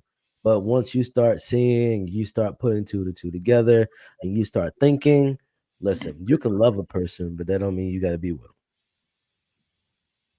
them. Thank you. Kenny, you think love is blind, or do you think we ignore the signs? Final thoughts. I would agree. Love is blind. Within love, you could be blinded by it. You can't win every battle, and certain ones you don't fight. But the goal is to win the war. I made examples of Rita Marley and Camille Cosby. Good, bad, and indifferent. They know their situation, and no one else can speak for them. Like the examples given, saying people are stupid, but you're saying that from the outside. You're saying people make you cringe. You're saying that from the outside. It goes back to what I said. You're not going to win every battle. Just stay the course. And not everything that you see, you should see. You want to win the war. At the end of the day, you're going to do what's best for you. Not everything you're gonna take to heart and take seriously or make it a non-negotiable. But you know why you cleaved yourself in a certain thing. I would hope so. Thank you, thank you, thank you. Sean, your final thoughts? Is love blind or do we ignore the signs? Final thoughts. I don't know what that means. Final. I'm trying to figure it out. Wrap it up. Is love blind? Can be definitely. Society is blind as well. And right now, I think society is more influential or is guiding us more so than love ever is. And unfortunately, society idea and ideal. That's why I was just asking what name is in a very is in a worse place than it was back in the days. Because society has lent itself. It's kind of like there used to be, as he said, let's say hoes were out there, but now hoes is a culture and it's something that's accepted. It's not something that's shamed. And as long as it's not shamed, we will continue to have these horrible, despicable mistakes of a relationship. And it's an unfortunate reality that we're living right now. And I hope that God willingly it changes. Yeah. All right. Thank you so much. Thank you so much. The actual King Smith, sir. Do you think love is blind or are we ignoring the signs? Final thoughts. I think that we are ignoring the signs. I initially was going to come on here and take the side that that guy was deplorable, but I like doing these panels because all of the fellas said something that reminded me that in a silo, I wanted to look at her because I think that she had good intentions on getting to the marriage and getting to the altar and marrying him. But then when all of the fellas came out and said, King, stop getting blinded by that leg in that wedding dress and take a look at the fact that prior to the beginning of everything, that guy was telling her what he wasn't ready for and she still ignored it and she still went there, and like that makes actually her uh uh, uh choices and the decisions that she make not that great as well. I have to kind of take a step back and be like, you know what? They're right about that. Um so I think that people choose to ignore the red flags and then get burned when they decide to touch the stove after that stove being on and hot and still trying to touch it anyway. So that's my final thoughts, and thanks for allowing me to come on. Hey, No. President, before you go Yeah. real quick, can I ask you a question? Did you watch that Dinner with My Loved Ones video that was on No. I was asking Precious though. Dinner with my love. Yeah, my loved ones on that communal page that we have on Instagram. I thought you did because I know you said you liked it, so maybe you didn't look at it. So it's on there. It's on there. Don't worry. What exactly is it? I watch so much. I see so much. I'm sorry. I see so much. No. I just wanted to know because you liked it, but like every Sunday, right? I cook dinner for my family, right? So I set up how I prepare the meal, and I put some commentary to it. It's like a 6-minute video. All of you guys, if you're on that thing, watch I didn't watch it. I have to watch No, it. I thought you did because I just saw your name on it. But I think it's pretty cool. But I get a chance to, have conversations with the folks around the dinner table on Sunday. So I cook the meal for everybody on it. So I just okay.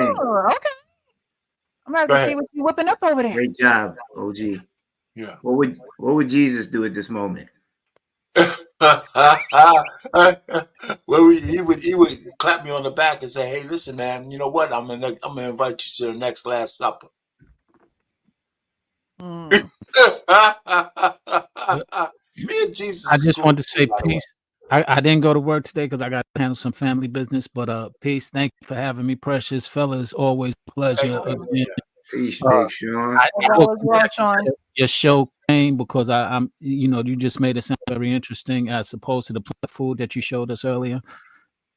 I know. Might give me some dinner ideas watching this show. But y'all have a great evening, and till next week. I hope I see y'all all, and we all. Thank meet you, up. Sean. Hope all is well. Later. So do I think love is blind? I don't know. Would I rather go in blind or would I rather go in seeing?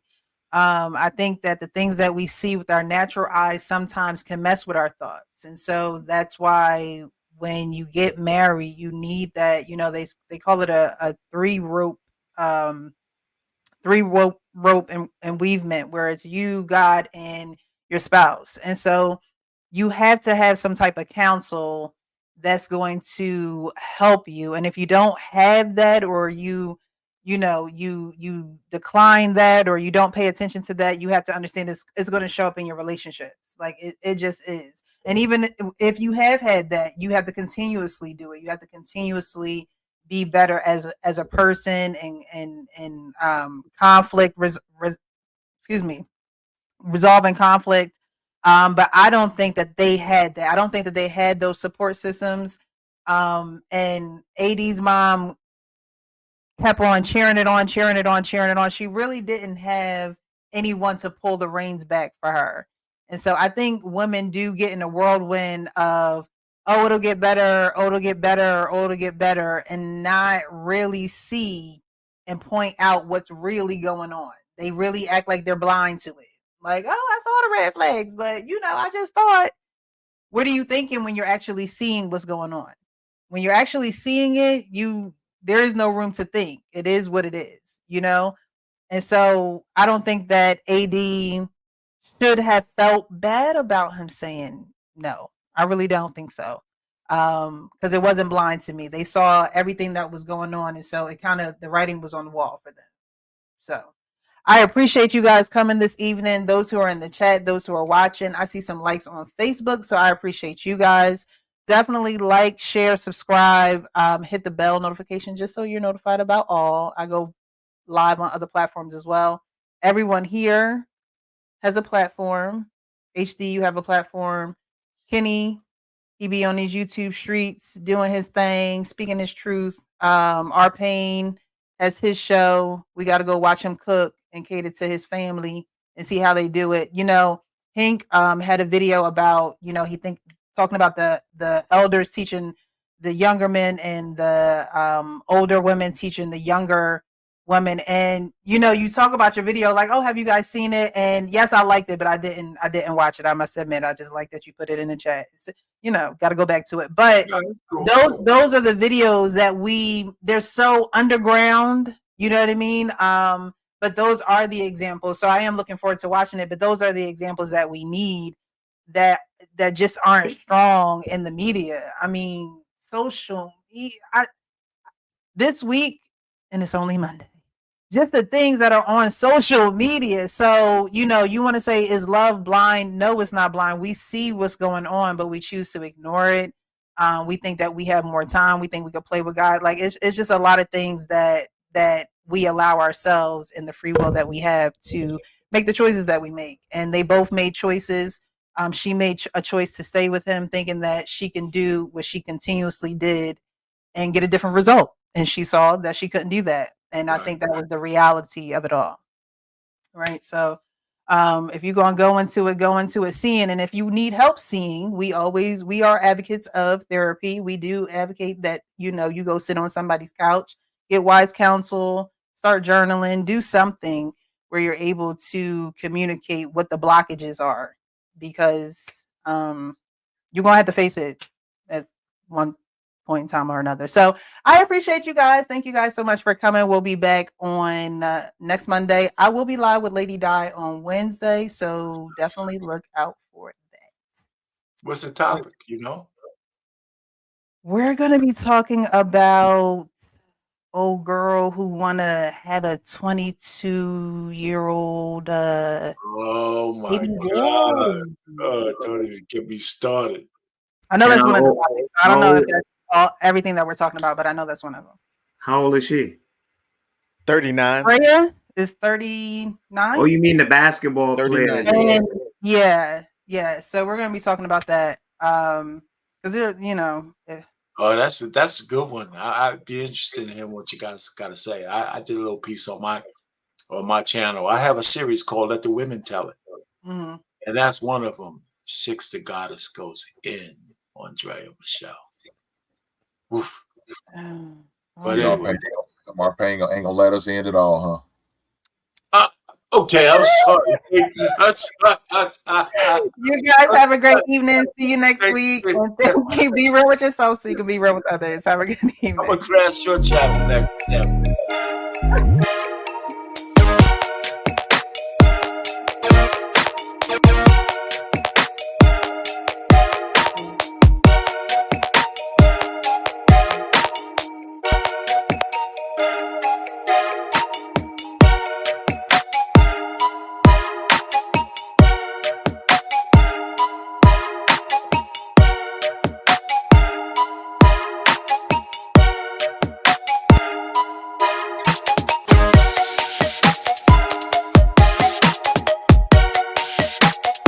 Thank you, Chad. Thank you so much. Like, share, subscribe on your way out. I appreciate you guys. Have a great evening.